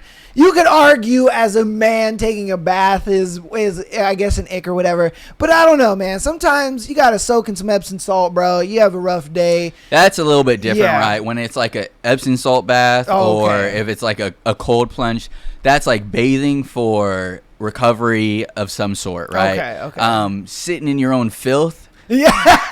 That is like, all right, what the fuck? You know what I mean? Yeah. Okay, I give that one to you. Yeah. Because that's how I bathe. I if I'm gonna take a bath, I'm in Epsom salt, bro. I'm in some soothing ass shit. So my Well, the only muscles time can I've relax. done that is I'd shower first so I'm clean, and then I get in whatever. You know what I mean? Yeah. I mean, I'm not in the bath for hours, though. Yeah, Niggas that are in the bath for hours, bro. Kicking What are you their doing? feet, Yeah, whatever, yeah. on their phone. It's, nigga, no. Yeah. Like, I get up in there, wash myself up a little bit, soak, and then I'm out. Like, what are we doing just laying in our filth, bro? What the fuck you doing? being in a filth marinade, you know what I mean? Yeah, what the hell are we doing, bro? Don't have a hobby, I can understand. Yeah. Don't watch football is weird.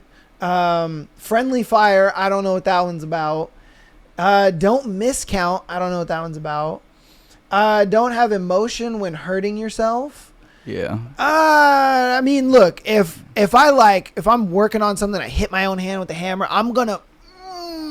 Why? Because you kind of want to still instill that like ideal of strength to your woman, to your family. Like, I get it hurts and it sucks, but we want to suffer in silence so that way the ideal and persona of our strength is still preserved to some degree. Yeah, we're still gonna be human, like, fuck, ooh, babe, are you okay? Yeah, the fucking thing got me, you know, but we're not crying about it. We're not like, oh, baby, man, you know what I mean? Like, if you're doing some shit like that, all right, bro, get the fuck up out of the lobby, man. What are we doing? But I think the idea is supposed to be like, you slice your fucking hand off, you're like, okay.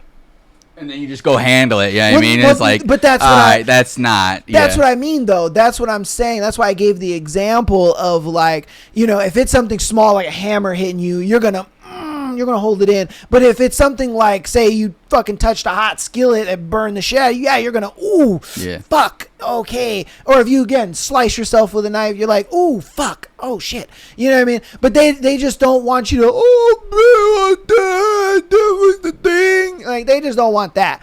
And the fact that there are dudes that do that is crazy to me. Yeah, no. Don't test any yogurt. What the fuck is that? Yeah.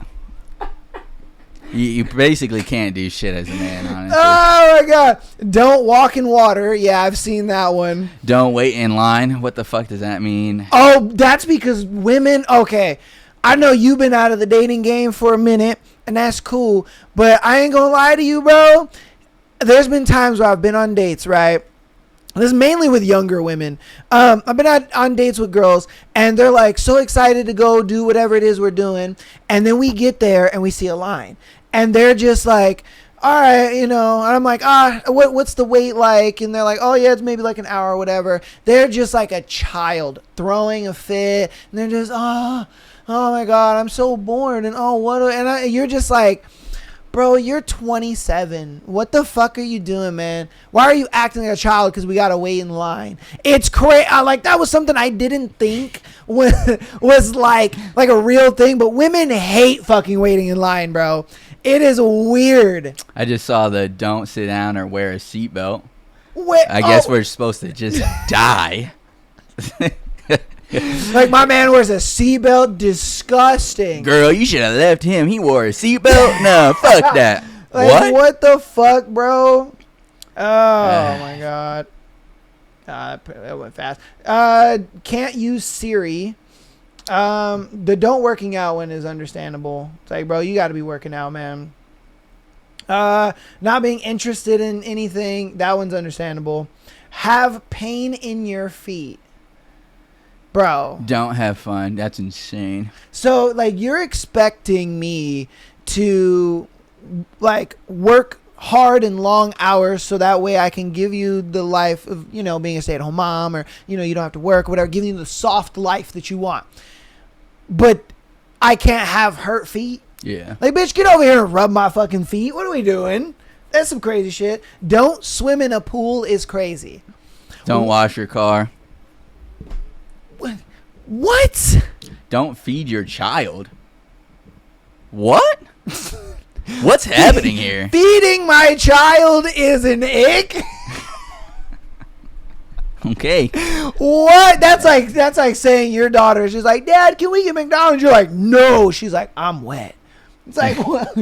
My daughter starving turns you on? Like, what? Yeah. But yeah, bro. I'm just saying, it's. Yeah, I don't know, man. I don't know, bro. Yeah. I don't know. Don't jump into water. Don't paddle on a paddleboard, stupid too. Like, what the fuck is going on? But yeah, man. All right, dude. That's gonna be the video portion section of the video, man. Hope you guys enjoyed. Let us know what you thought about the videos and the things we talked about. Hopefully, you guys go watch Twilight. There you know was what I mean? one, I think, on Instagram that I sent you. Oh, yeah, this cuck one. This one. Yeah. I wanted to go over this one too. I readied it up and everything. All right, we're gonna go over this one. Sweet Muffins meets her top spender, spends over 200. Bro, I'm so sick and tired of these fucking videos, man. You niggas be spending too much money on these gooner bitches, and it's just like, why? And they're not hot, bro. That's the thing. Like, there was a video like that we did maybe a couple, maybe months ago at this point, where I was talking about that Senna girl and fucking Pokimane and all them and shit. And I'm just like, niggas will spend thousands and thousands of dollars on these chicks, and it's like, bro, they're not even that hot. It's like, what are we talking about, bro? Right. Like, what the fuck are y'all doing, man? But yeah, we'll watch this bullshit. You love Prada and Gucci, so here you go for you. Thank you so like much. That? Yes, I love it. So, approximately how much have you spent on her this past year? You know, I'd say roughly between $200,000, $300,000, somewhere in that ballpark. It's about $265,000. That's kind of pathetic. How do you feel spending that much money on someone who doesn't give a shit about you? Hey, I appreciate him. He supports me. He supports what I do. I love him for that. This is my life, and if I want to spend that kind of money, you know what? That's my decision, and I'm fine with it. Okay? So you don't worry about that. Fair. Sweetheart, can I have a hug, please? Sorry, no, I don't do hugs. What about a handshake? No, sorry. Yeah, look at you looking stupid. You were over there. Oh, if I want to spend that much money, then that's my life. Fucking stupid. She wouldn't even touch you. Yes. She thought you were so disgusting. Yes. And this is how these bitches see you guys, man. Mm-hmm. Like, bro, my thing is niggas will watch Fugazi. They'll watch the Whatever podcast. They'll watch Fresh and Fit After Hours, and they'll see these women go onto these platforms and, you know, see how little they really give a fuck about the guys that give them money, the guys that pay for things, how they actually see guys and stuff like that. And dudes will sit there and still go and pay for the OnlyFans, hit them up on Instagram. Oh, I got this, I got that. Oh, this and that. Oh, there's this opportunity. Da, da, da, da. And it's like, even in the eyes of seeing how they actually see you, you're still just in denial. Yeah. Won't believe it. Nah, man. You know, this is my life, and if I want to do that for her, she's great. Da, da, da. Like, and it's funny too because this could be, not too sure. This could be a man with a family too. This will happen. Facts. That will happen. Facts. He could have a wife, kids. He's still spending $260,000 on this gooner lady. And on this fucking 5, bro. Yeah, honestly. Like, she's a 5, bro. Not I'm sorry. attractive. No, she's a 5, dude. She's nothing special. She's nowhere near six figures. I could go on Instagram and find, like, 3 girls that are easily in the same like gothic niche as she is that are hotter than her. Yeah. Like, stop, bro. Like, what dime the a dozen. Yeah. Dime a 2 dozen, actually. Dude, you could go on Instagram and find a shit ton of girls that look prettier than her. Like, there. Let me ask you something, because a community member, actually, I should have it on here. I could put it up on the screen. They had asked, okay, here it is right here. So, you being 30 plus, what is one thing that you realized about dating in general, that, you know, no one tells you in your 20s? Because I have mine, and this will be a thread we'll do in his future episode, but I just wanted to get this question because it did get sent to me, and I was like, I think there's a couple different things. One thing that really sticks out to me is in your 20s, you kind of are trying to like learn and grow and like explore your options and see how like life really is, right? But I think in your 30s, you start to really understand that it's all pretty much the fucking same. You know what I mean? The idea of like you go on a date, you can pretty much pick out what kind of person it is you're speaking with, and then from there realize if it's a waste of time or not. You know what I mean? Would you agree that, you know, once you get into your 30s, you kind of realize that women aren't really as special as they think they are? They're mostly all the same. Yeah, I would say so. Yeah, because that's mine. And it was funny that you had said that. I was like, I didn't think we were going to align on it, but we did. And that just goes to show that it's like, once I got in my 30s, I would say maybe late 20s, but it was definitely more my 30s. Once I got into that age, I thought I started going on a lot more dates with girls and starting to talk to a lot more, and then the podcast and, you know, seeing scenarios and situations. And then I started to realize, you know what?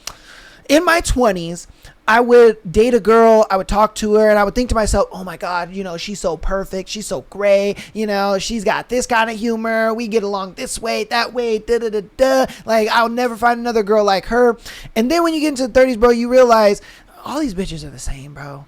They think that they're, you know, special and unique and all that. No, because, like, the things that you like are most likely the things that she likes. The things that you're looking for in a guy are mostly the things that she's looking for in a guy. Like, and like you said, you kind of even took it a step further of just like, even when you're going on dates, it's kind of the same shit. Yeah. You know what I mean? It's the same dinners, it's the same places, it's the same rhetoric. What's your favorite color? What you like to do for fun? You know what I mean? It's all the same bullshit. And when I got asked that question, I immediately knew my answer to it. I was just like, yeah, dude, like, it's all the same. Yeah, it's very copy paste. It is. And that's not even really with a lot of dating experience. That's just for a lot of experience with talking to different people, being in like a leadership position, and like having people from all over the country being under like either my charge or just in close proximity. And you're like, God damn, like everyone sounds the same, you know? They all get hyped over the same shit. Yep. And you're like, God damn it, dude. Like, it just kind of becomes so mundane to the point of where you're like, I could write the script myself, you know? 100%. I mean, perfect example, the World Cup. Yeah. The World Cup is a perfect example. Dude, there's watch parties of, you know, thousands on thousands of people. They're all there to watch the same game. Yeah. Yeah, sure, they may be going after different teams. That's fine. Yeah. But they're all there to watch the same game. Yeah. You know what I mean? So you're telling me all these thousands of people are vastly different from each other? I would argue not. No. I would argue a lot of them will have majority of the same interests, likes, and all of that. It's why they get along. It's why they have this shared interest. It's why they're able to be in this same space, talk to each other, hang out, drink, all that stuff. Like, dude, it's just the way it is, man. And I think what kind of blocks people in their 30s from allowing more experience to come through is like, it kind of becomes that repetitive where like in your 20s, right, everything feels very movie, very like, oh brand shit, new, like brand new, exciting, yeah, you know. And then what happens is once you hit 30, and there's like not a theory on this, but I've heard people speak on it, and it makes sense. It's like you kind of get this like filter in a way of like, all right, that's sounding too similar, like let me get this shit out the way. And so it's one of those things where some people do let patterns block themselves from getting the blessings that they could be getting. You know what I mean? Because they're too into this idea of like pattern recognition disqualifying super quickly. And the only reason I bring it up is because in sales, a lot of the people I speak with are older in life, and it's one of those things where I have the conversations day in, day out. 50 to 70 to 80 years old, I wish I had protected my family sooner. 35 and younger, I don't fucking need this. I'm healthy. You know what I mean? Yeah. And it's the idea of like, you kind of get stuck in your own ways where it can. I bring it up because it can be related to any aspect of life, right? Where eventually someone in their 30s is like, I've seen enough of women. I don't care. I'm just going to stay where I'm at. You know what I mean? I don't need anything different. I don't need anything new. I've heard and seen everything. But it's like, that's very untrue. At the same time, you could be blocking so many blessings by just not pushing that little bit further of like, what can I discover that is new now that I'm here? You know what I mean? So the idea is, what I'm getting at is, everything starts to sound the same, but you still need to go into life with the idea of like, I'm going to find the difference. You know what I mean? So that's the thing where it's like, don't let the idea of things being fairy tale or movie like really play into how you see the world, as well as don't disqualify everything as always going to be the same, not important, yada yada. You know what I mean? Because I mean, I've lost friends that were 19 years old, passed away because of X, Y, and Z, as well as, you know, there's people that go out there and live till they're 103. You know what I mean? It's one of those things where like, you never know what can happen in life. No one thinks it's going to be them, and they also act accordingly, and it has its own repercussions. So don't think you're above anything, and don't think you're below anything, really. Oh, 100%. I once you kind of take that type of mantra, you'll start to realize that even when somebody is telling you something you already know, a lot of times you look at it like, I'm not looking at it like, oh, I already know this. No, I look at it, that's a reminder. Yes. That is a reminder of, hey, this is being said to me because I need this reminded to me. And that, I always say it, you know, I have my own little saying, I'm never too big for a piece of knowledge. Even if I already know it, I'm the type of person that, especially in my 30s, I've developed a love for learning. Because dating and people and all that are just so mundane, and especially when it comes to doing the podcast. You know, after I've been doing it for so long, I've kind of gotten into such a routine where it's just like, any situation you bring up to me, I'm able to have the answer for it, and I've already probably said it in 1,000 other episodes. But the thing is like, when I learn new things, you know what I mean, whether it's like learning new things about technology or learning new things about I don't know, space and other shit, whatever I'm interested in at the time, cars, you know, it brings that excitement back in your life where you're just like, oh shoot. And that's what I like what you said, where you're like, don't let this mundaneness be the reason why you just stay where you're at. Like, shift that focus elsewhere and learn other things. You know, if you've seen everything when it comes to dating, you've done everything when it comes to dating, well, shift your focus. Stop focusing on dating and focus on something else. That's what I did. I focused on learning how to build computers, learning how to, you know, build my car, learning how to, you know, do other things, getting in the gym, building my body, whatever. Like, I've learned a lot of things when it came to that. And it made me feel like, yeah, this is new. This is brand new. It's exciting. It kind of brings you back to your 20s. You know, yeah, you're going to suck at stuff and you're going to be like, oh, this is frustrating. You know, you might not have the energy or really the time because you're a little older, but, you know, it is exciting when you finally do learn it, though. You know what I mean? So I do agree with that when you say, you know, don't let the mundane of one thing stop you from learning others. Because you'll fall into a rut real quickly, and that's why I like sales a lot, is because I now not only have access to my world in my local area, I have access to people all over the globe, right? Not only through social media, but through my job, you know. And like I said, I've had thousands and thousands and thousands of conversations of pretty much the same thing, you know, where like I kind of get a little bit numb, and I have to remind myself like, hey, don't be so numb to these situations. But, you know, you can only hear like, I beat cancer so many times, or, you know, such and such passed away from this, or it was an accident, or we didn't know this, or we had a GoFundMe here, or yada yada yada, where I'm like, I hear the same story so much. Just stop being dumb. You know what I mean? No one thinks it's them until it is them, you know? And then it's like, bro, yeah, you had the signs were there. You just didn't take advantage because you thought it wasn't going to be you. And that's the thing of like, why do you have to let it be you, right? And I say it in not only in my like my script, but like I say it just as a reminder not only to myself but to other people, where it's like, you weren't thinking about this 5 minutes ago. You're not going to be thinking about it 5 minutes later, right? The next time you will probably think of this conversation is when you get the results of a blood test and you're like, fuck, there's no going back. Mm-hmm. Yeah, because people only want to deal with situations until it's too late. Yes. They're like, oh, it's fine. I can just... it's funny. Me and a friend were actually having a conversation last night about just like time and how fast it moves, because he was telling me, he's like, yo, there's only like 26 weeks left in the year.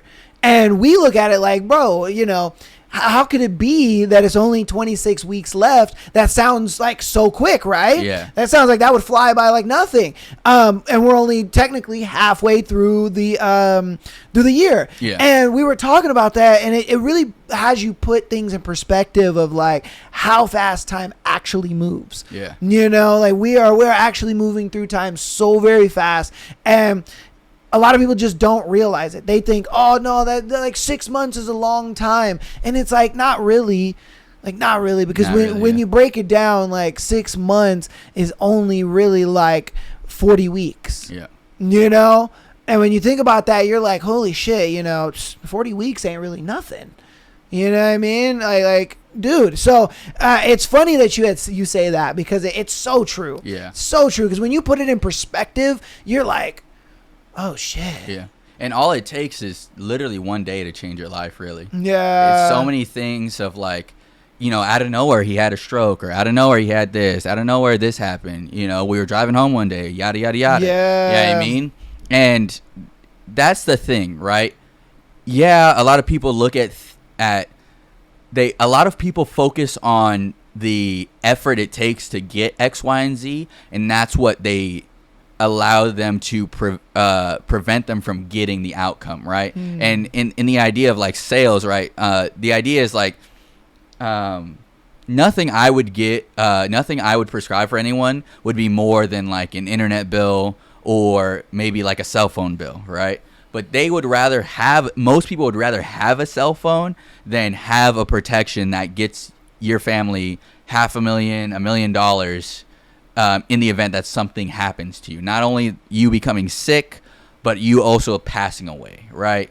And it's funny that my main, not argument, but my main question I have for people is like, dude, if you couldn't afford, $150 a month, what makes you think that without you and your income, your family could afford whatever happens after that? Yeah. Your income being gone, you having to pay for funeral, cremation, whatever, right? And those kind of things are the same thing for anything. For the idea of like leaving your job, for instance, leaving a 9 to 5, right?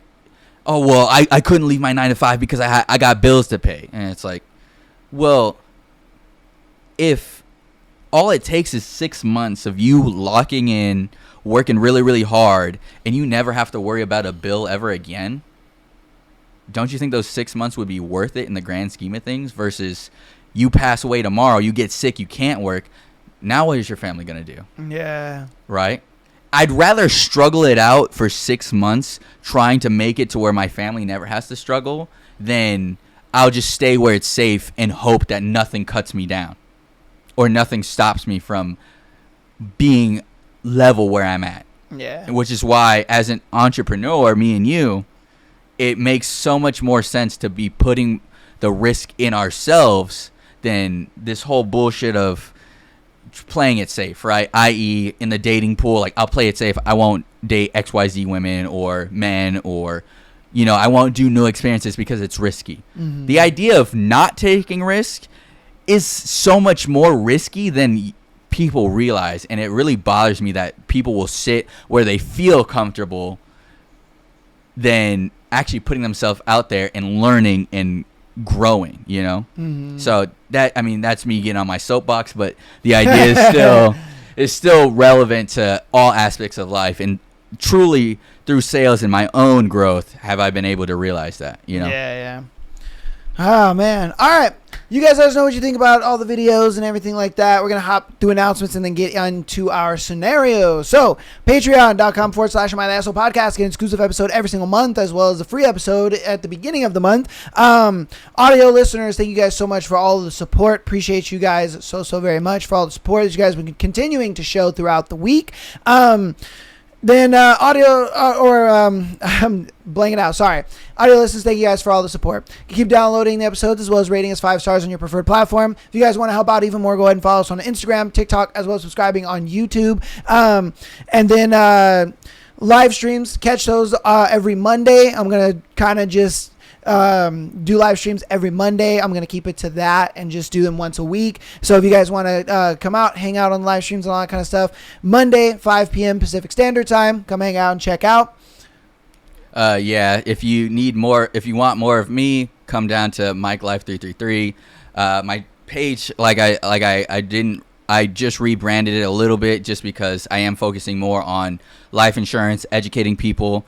I've noticed a greater need for the younger generation to really understand, and that's myself included, right? I'm not saying this as if there's people that are underneath me. What I'm saying is, our generation and younger need to understand that protecting your family is important, right? I've always said it. If you find anything in your life has value, you should insure it, right? And that's not some propaganda. That's not me trying to push anything as like a biased opinion, right? It just makes more sense that way. If you find anything in life valuable, you should insure it, right? So I'm going to be doing a lot of educating on that aspect, as well as answering your guys' questions.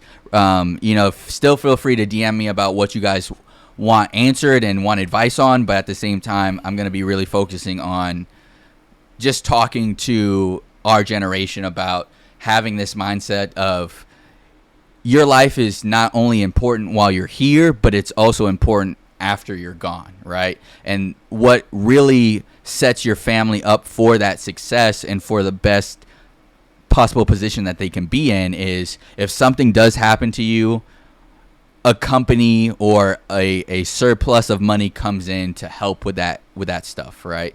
So again, keep the DMs coming. I do appreciate all the support, all the help, all the likes, that kind of stuff, as well as that's just what's been going on with my life with this new transition is I'm going to be starting to educate people, because the amount of times I hear people like, oh, you know what, they can figure that shit out, or I don't care, or whatever, I think is really kind of a poison in life, and that's just not something I stand for, right?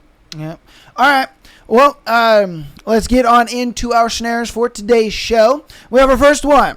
Am I the asshole for telling my girlfriend her parts were showing at the pool? So me, 29, and my partner, 26 female, are currently on holiday, and we were lounging at the pool. She was wearing a swimsuit, and I sat up and noticed at her crotch area her left side was showing, and quietly said that it was showing and she needed to fix it. And she completely flipped out, said that it wasn't as she fixed it, by the way, or that she said it wasn't out, okay, saying I was making her feel self-conscious and I was being a dick. I apologized and said I wasn't trying to make her feel that way and I was only trying to help, and she was still attacking me, telling me that I shouldn't have been looking there anyway. Am I the asshole? You're dating a girl that doesn't like you, bro. Like, I'm sorry to say it, but like, you're dating a girl that you got bigger problems than this. All right, if I'm being honest, you got bigger problems than this, my guy. Like you got a girl that really doesn't. She does not respect you, because the thing is you're showing her a level of respect that she's not willing to show you back, and that is very apparent in this situation. It's like, bro, I would think any girl, if their boyfriend is like, hey, you know, your bottoms are kind of like showing some shit, and they're like, oh shoot, sorry babe, you know what I mean, like they wouldn't flip out. But the fact that she's flipping out, man, you know, it's like, dude, was she trying to show it to somebody? No. Well, I mean, yeah, so the idea there is, yeah, Rig 4 is absolutely right. it just hurts my heart to see it because it's like he Yeah. doesn't realize it, but she don't like you, brother. Yeah, If she's saying you shouldn't be looking at my lady bits, she don't like you. And You need to that's break supposed up to with be her. your girlfriend, bro. You need like, to break up with her. like what? Mhm. Like the only person that should be seeing your lady bits is me. Yeah. You know, the fact that you're like, oh, you're a perv and all that. Wait, huh? Like, what are we talking about here? So, yeah, dude, you got bigger problems than this. If I'm being straight with you. Yeah. And Yeah. the thing is, she's probably wore that bathing suit before, and it's probably happened before too, because that's a very known thing that women check for is like, are my lady bits going to be showing? Should I wear this out? Yeah, yeah. She was like, fuck it, I don't care. She did the test. She said, fuck it, I don't care. I'm going to wear it out anyways, right? You triggered her because she got a little insecure about like you telling her what to do, and that's what bothered her, which is why we said she doesn't like you, right? Because if she liked you, one, she would throw that bathing suit away. Two, she wouldn't be upset and yelling at you saying you're doing whatever the fuck as her boyfriend in this situation. So it's like, yeah, it just all boils down to you're not an asshole. She just doesn't like you, and you need a new girlfriend. Yeah, man. It doesn't matter what the fuck kind of relationship you guys have had. And I know a lot of people are gonna be like, well, just talk to her, communication, yada, yada, yada. It's already too late. No, the thing is, the reason that won't work is because if you look at the bottom, it says, let's see, I'm sorry, I'm wrong one. He says that he apologized to her, and that he said he apologized, and he said I wasn't trying to make her feel that way, and I was only trying to help, and she was still attacking me, telling me I shouldn't have been looking there anyway. The fact that you said sorry and she's still attacking you, bro, goes to show it's proof is in the pudding right at that point. Like there's no girl that's gonna sit there, and if she's really in the mindset of like, you know, I want to communicate and make things work, she's not going to be doing that, bro. Obviously, she's doing this to shut you off, to shut you down, to get you in a position where you break up with her so she doesn't look like the bad guy. She's the victim and all this kind of stuff. She's the dumpy, not the dumper. Like, a lot of women do this, dude. A lot of women, when they're kind of done with their boyfriend, or they already broke up with that nigga, or, you know, maybe they're talking to somebody else already. I'm not saying that your girl's doing that, but I'm just saying that these are usually the signs of her kind of already being mentally checked out. They're gonna do that because a majority of the time girls want to kind of play the victim, man. They want to be like, oh, I got broken up with, or oh, he dumped me and he left me and all this kind of stuff. It's like, that's just the way it goes, man. And I'm sorry to say it, but I already know that you're not going to leave her. You're not going to take our advice. You're going to be like, oh, no, I'm just going to talk to her and this and that. Other people were saying that I should just talk to her and communicate with her, and I'm going to do that instead. So I already know, because like I said previously, guys are so afraid to walk away from women. Yeah. They're so afraid of that shit, man. Just like the dating app guy. That's why he sat there and he had that whole conversation with that girl that was just yabba yabba yabba Teletubbies. Yeah. Because he's so afraid to walk away from a girl just like you, bro. Yeah. You know what I mean? Which, I mean, you're 29 years old. Yeah. She's 26. You're gonna be able to find another 26-year-old. It's fine. You just gotta. I think the issue is here. The issue is you already hold yourself in a lower status than her, and she holds herself in a higher status, which is, i.e., it happened a lot in the Marine Corps, right? I bring this example up as to really drive home the point, right? The idea is when I, as a supervisor, would put other people of equal grade or equal like merit, I guess employment status, if you will, equal billet.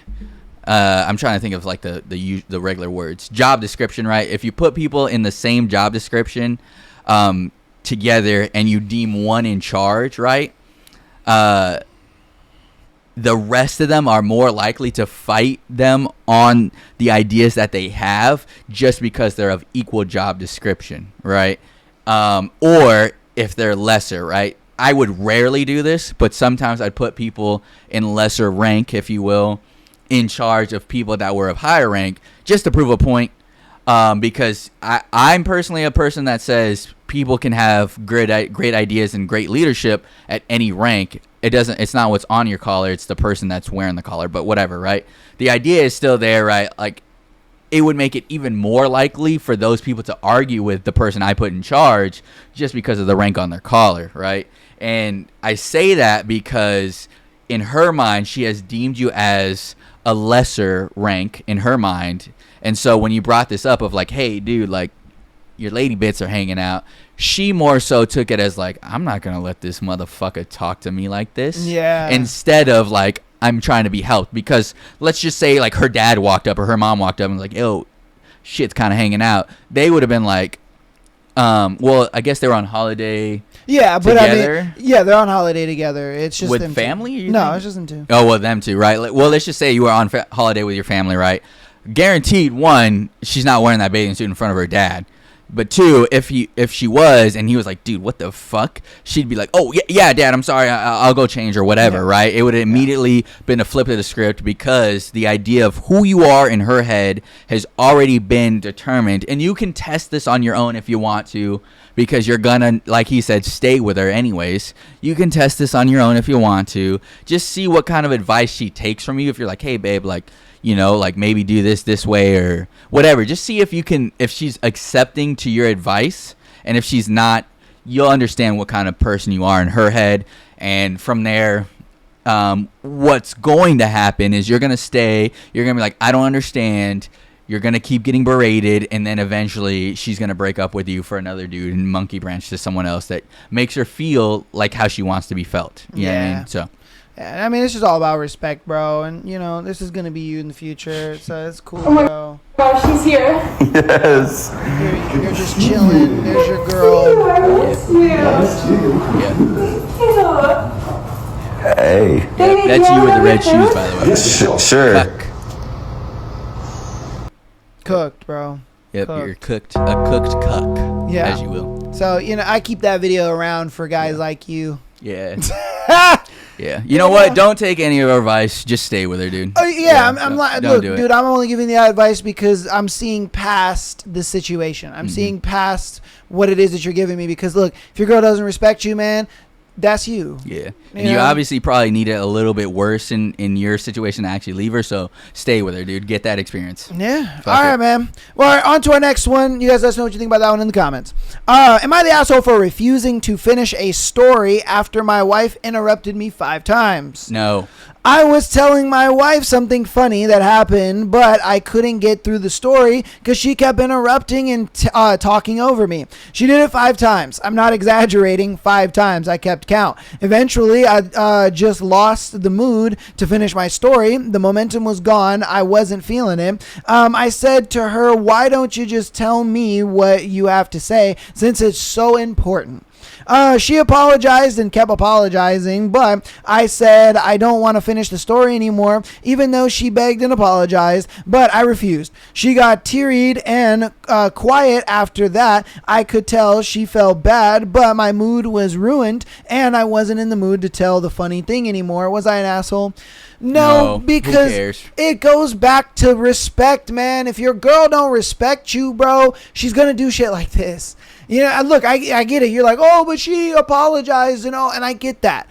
I get that you apologize. But you're only saying sorry because you finally realized that I'm just done with you. You know what I mean? The thing is she did it 5 times. 5 times. You think 5 times was just an accident? No, it's not. Bro, that's mad disrespect. You're disrespecting me. And the thing is I guarantee you this is probably a thing of she probably doesn't look at you as really like, you know, the leader of you guys' relationship. She kind of sees like there's some lacking things, whatever. You know, there's something that has lowered her respect for you to kind of put her in the mindset of thinking that this is okay. And it's not. It's not okay. And this is another example of a guy who just doesn't really know how to put his foot down with her. And it's like after the first time, you should have just been like, hey, yo, what the fuck, dude? Stop doing that shit. You know what I mean? That shit's annoying. Like when I'm talking, you don't talk. Like what are you doing? that's mad disrespectful. You know what I mean? Because look, the thing is we sit there, and when a guy does something disrespectful to a girl, they have no problem championing her, being like, hey, what the fuck? Stop doing that. That's disrespectful. Da, da, da, da. But if a guy is like, yo, stop that shit. Fucking stop that shit, dude. Stop. You know what I mean? All of a sudden, oh, what? That's controlling. Oh, that's mean. Oh, that's this and that. Like, no, bro. No. If it's disrespectful to you, you make that shit known. You cut that off immediately. You don't sit there and let it fester and let her do it 4 more times. That's why I know she lost respect for you. Or you've done something that has lowered her respect for you. I know, because she thought that was okay to do. Not once, not twice, not 3 times, not 4 times, but 5 times. That's crazy to me. Yeah, I would just say I don't believe in verbal boundaries. I think boundaries are set through actions. So, like he said, happens one time, I would just walk the fuck away. And I've done it. You know what I mean? It's you interrupt my story or you're not paying attention. All right, whatever. Yeah, why the fuck am I telling you that? Why am I? Yeah, I got better shit to do anyways. Then fuck it. You know what I mean? Yeah. Why would I waste my time with someone that doesn't want to fucking listen? Yeah. Okay, bye. You know what I mean? And then she's like, oh, she gets teary-eyed, whatever. Okay. Yeah. Fucking. Who cares? Like, oh, I'm sorry. Yeah, I'm sure you are, dude. Yeah, whatever. You know what I mean? And it's not that she felt bad of what she did, like he said. It's just the idea that she is like, damn it, dude, this kind of ruins the image I had of myself. I don't want to be looked at as like someone that's rude and interrupting. So I'm going to cry about it and make you feel like you're the asshole. Yeah. Just, yeah, who cares? Like I said, I don't really believe in verbal boundaries of like, hey, this is my boundary, don't cross it. Because then people are going to be like, I'm crossing that, right? Yeah, or how far can I go? How far can I go? Close to it, whatever, right? Yeah. You just cut that shit off, punish immediately. Yeah, because I'm kind of the same way where it's just like, you know, I'm going to have, there's like obvious boundaries, man. There are obvious things. And it's like, if you're going to do them, it's like, cool, bro. I see where I stand. Yeah. You know, if you're going to be doing single girl shit, you know what I mean? Like that, you shouldn't be doing when you're in a relationship. Cool. That already tells me like this, I know where I stand to you. And I'm not going to deal with that anymore. Yeah. She'll either get on the program of like, dude, every time I interrupt, he walks away, or she'll be like, this guy's an asshole, I still don't respect him, and then you'll know what to do from there. But that's a part of putting your foot down, though. You know what I mean? Because a lot of guys, they're not going to walk away, or they're not going to say, hey, that's disrespectful. They just take it. Yeah. And that's what he was doing. He took it 4 times. Yeah. You know, and it's like, bro, you need to learn to put your foot down with your girl. Yeah. Like, you know what I mean? It's crazy to me. But hey, because I mean, she is your wife, dude. I wouldn't recommend walking away quickly on this kind of scenario because that's different, right? Yeah. But the idea still is like there's got to be a reformatting of how the dynamic is going. Yeah. You know what I mean? So. Yeah. So that's why I didn't say that either. Because the other guy, that's his girlfriend. That's his girlfriend, yeah. Who cares? cares? Who gives a shit? Break up with her. Yeah. But this dude, he's got a wife. I wouldn't say divorce immediately. Yeah. Women would give that dumb advice. Divorce immediately. Yes. Nah, bro. Like, because they would get a lot out of it. Oh, 100%. That's why they're like, oh, yeah, just leave. Yeah. You get half his stuff, and then you get another man that just adds on top of that. So it's great. Yeah. But for dudes, yeah. We can't give that advice. We're not going to sit here and destroy your life over some situation of a story, bro. No, it's just all you need to do is lay down the law on her and just instill respect back into your relationship, man. All right, we're going to get on to our last one for today.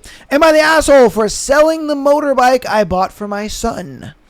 Okay, I, 48 male, bought a motorbike for my son, 18 male, about a year ago, and took him to get fitted for the protective gear. It was a 125cc, so like probably one of those little pocket bikes. I remember because my dad bought one of those before. Those things are pretty fun.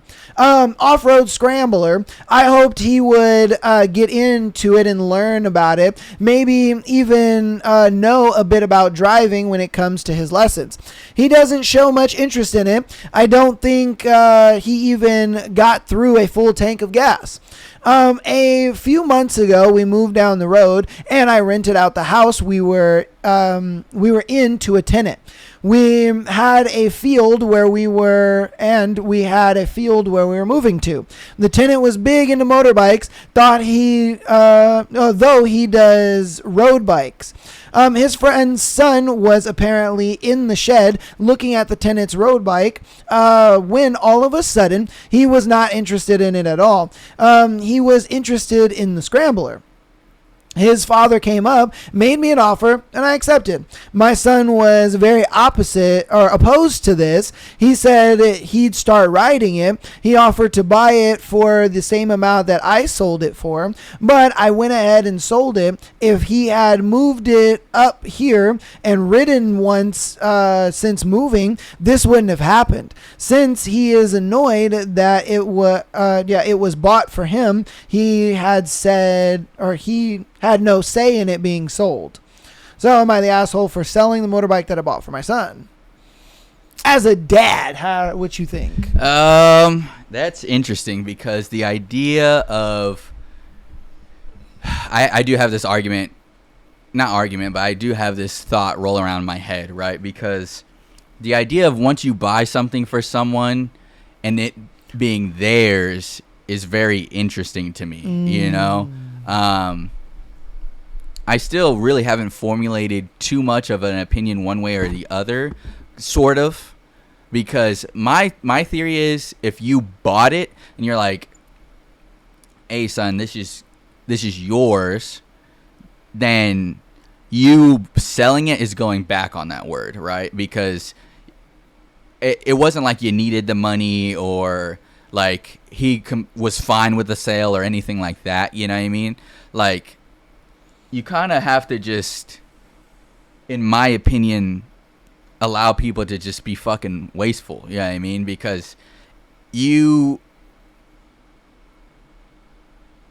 aren't really teaching people, like you're not really teaching your son what it is to really hold something to value if you're just like, I'm going to buy this for you and take it back whenever I feel it's necessary. You know what I mean? Yeah. And that's why it's like, it's kind of, I would say, yeah, you're probably an asshole for that because while he didn't really value it, you also didn't give him the chance to then like, oh shit, this might get taken away.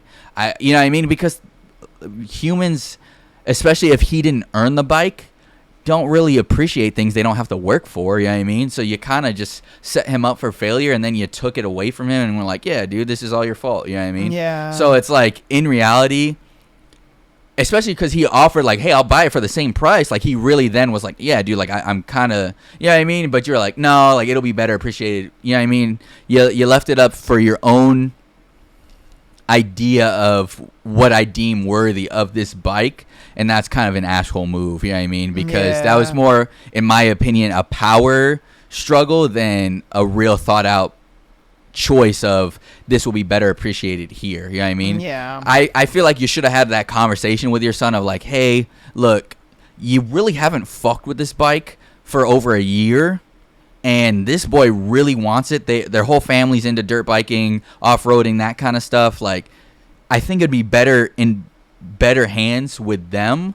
Like, wouldn't you agree? And then if he's like, no, dude, like I want to keep it, whatever, right? Then like, cool, you know what I mean? Like, let him have it, right? Yep. Because at the end of the day, you bought it for him, and now you're just taking it back with just because you feel like it. You feel like it, like this is what I should be doing, or this is what I feel like is the better option. When it's like, dude, your son hasn't really learned to appreciate it because he hasn't really gone through the steps of like, this is what it is to have like a motorbike, whatever, right? You're robbing your son of building value to stuff, and you're also just kind of being a dick. So yeah, because that was my point of contention, because I was kind of in the mindset of like, no, you're not the asshole just because, you know, he didn't use it for so long. And I know when you're the type of person that buys something, you know, you kind of feel in a way like, oh man, I wasted my money. Yeah. You know, you have that kind of thought process to it. But, and I hold to that, but then it gets to a point where you didn't even ask your son, you know, hey, can they buy it? Because of the idea of you bought it for him. Yeah. So if you bought it for him, and then somebody else wanted to buy it and you see they don't really use it and whatnot, still show the respect of like, hey, they want to buy it. I know you haven't ridden it in a year. You know what I mean? Is that okay? Because he might have been, if you would have asked him, he probably would have been like, yeah, you know what, Dad, like, go ahead and just sell it to him. Like, I'm just not really interested in it anymore. I think the only reason why he showed interest in it is because you did that. Yeah. You know, I don't think he really was actually interested. I think it's kind of that whole ordeal of, you know, when you have kids and you buy them a bunch of toys and they don't play with the toys anymore, and then another kid comes over and starts playing with the toys, all of a sudden your kid wants to play with the toys again. You know what I mean? It's like that's their only reason for being interested in it. I think that's kind of what was happening here. And so I guarantee you, if you would have asked him, you would have probably gotten a different answer. He probably would have been okay with you selling it. He probably would have looked at it like, yeah, you know, I don't use it all the time, this and that. But since you went behind his back, it kind of shows like, damn, man, that was mad disrespectful. Like, I would have gotten into it. I would have did this. I would have did that. Yeah, because that's the exact scenario I have with my children. Is like, when I notice that shit's getting a little crowded, I'm like, dude, we need to get rid of some of this shit, right? Like, what are you guys okay with giving up? They have that, like, okay, I don't fucking use this stuff. Like, they go through and they pick out what I know they don't fucking use. You know what I mean? And even if they're like, I'm like, what about this? They're like, no, that's my favorite. And I'm like, is it really your favorite? You don't use it. You know, like, we talk about it. It's a talked about thing. Yeah. We have a open communication where once they okay it, we throw it away. You know what I mean? Because that's what we're doing. They're helping me achieve the goal that I have for the house. They also feel like they have control over their own stuff. And this is where I'm like, it doesn't even sound like from the thread that you bought the dirt bike so you guys could dirt bike together. You know what I mean? Yeah, that was another thing where it's like, I think he was uninterested in it because he didn't want to do it by himself. Yeah. He was like, if you would have got a bike with him and you guys would have rode them together, I think he would have been way more into it than him just, hey, here's a bike, dude. Yeah. Go out and have fun. Yeah. You know? And he's like, I didn't ask for this or anything, dude. And you're just like, here, go have fun. All right, I'm selling it now. You know what I mean? Instead of like, this is an opportunity for us to both have a 125cc, or even if you want to do a 200, he gets a 125. You know what I mean? Like, you know, it's just one of those things where, like, you know, you build that bond together with him. Of course, he's going to really appreciate it then, but, like, you know, it just, this was poorly done on your part, I'll be honest. It was. All right, man. Let us know what you thought about that in the comments. Let us know what you thought about the episode in general today. We appreciate you guys for coming out, hanging out, listen to you guys, listen to us yap and all that good stuff. Yep. Again, patreon.com/MyLastPodcast. Get that exclusive episode every single month, as well as the free episode in the beginning of the month. Audio listeners, thank you guys for downloading the episodes every week, coming out, hanging out with us, all that good stuff. Download the episodes, rate us 5 stars on your preferred platform. Follow us on Instagram, TikTok, as well as subscribing on YouTube. Follow our boy at MikeLife333. Links are down in the description on TikTok as well as Instagram. And anything else to close out? Yep. Just thank you guys so much. The support is really great. The channel growth has been really good. You guys have been really showing that you do like not only our episodes, but all the episodes. You really like the channel. And I can't thank you guys enough for that, as per usual. So, you know, thank you, and happy Father's Day. Not if you're a cuck. Yeah, man, we had a lot of those this episode, Yeah, we man. did. Goddamn. All right, guys. I'll see you guys on Tuesday. He'll see you guys back on Sunday. We love you guys all. Peace. Peace.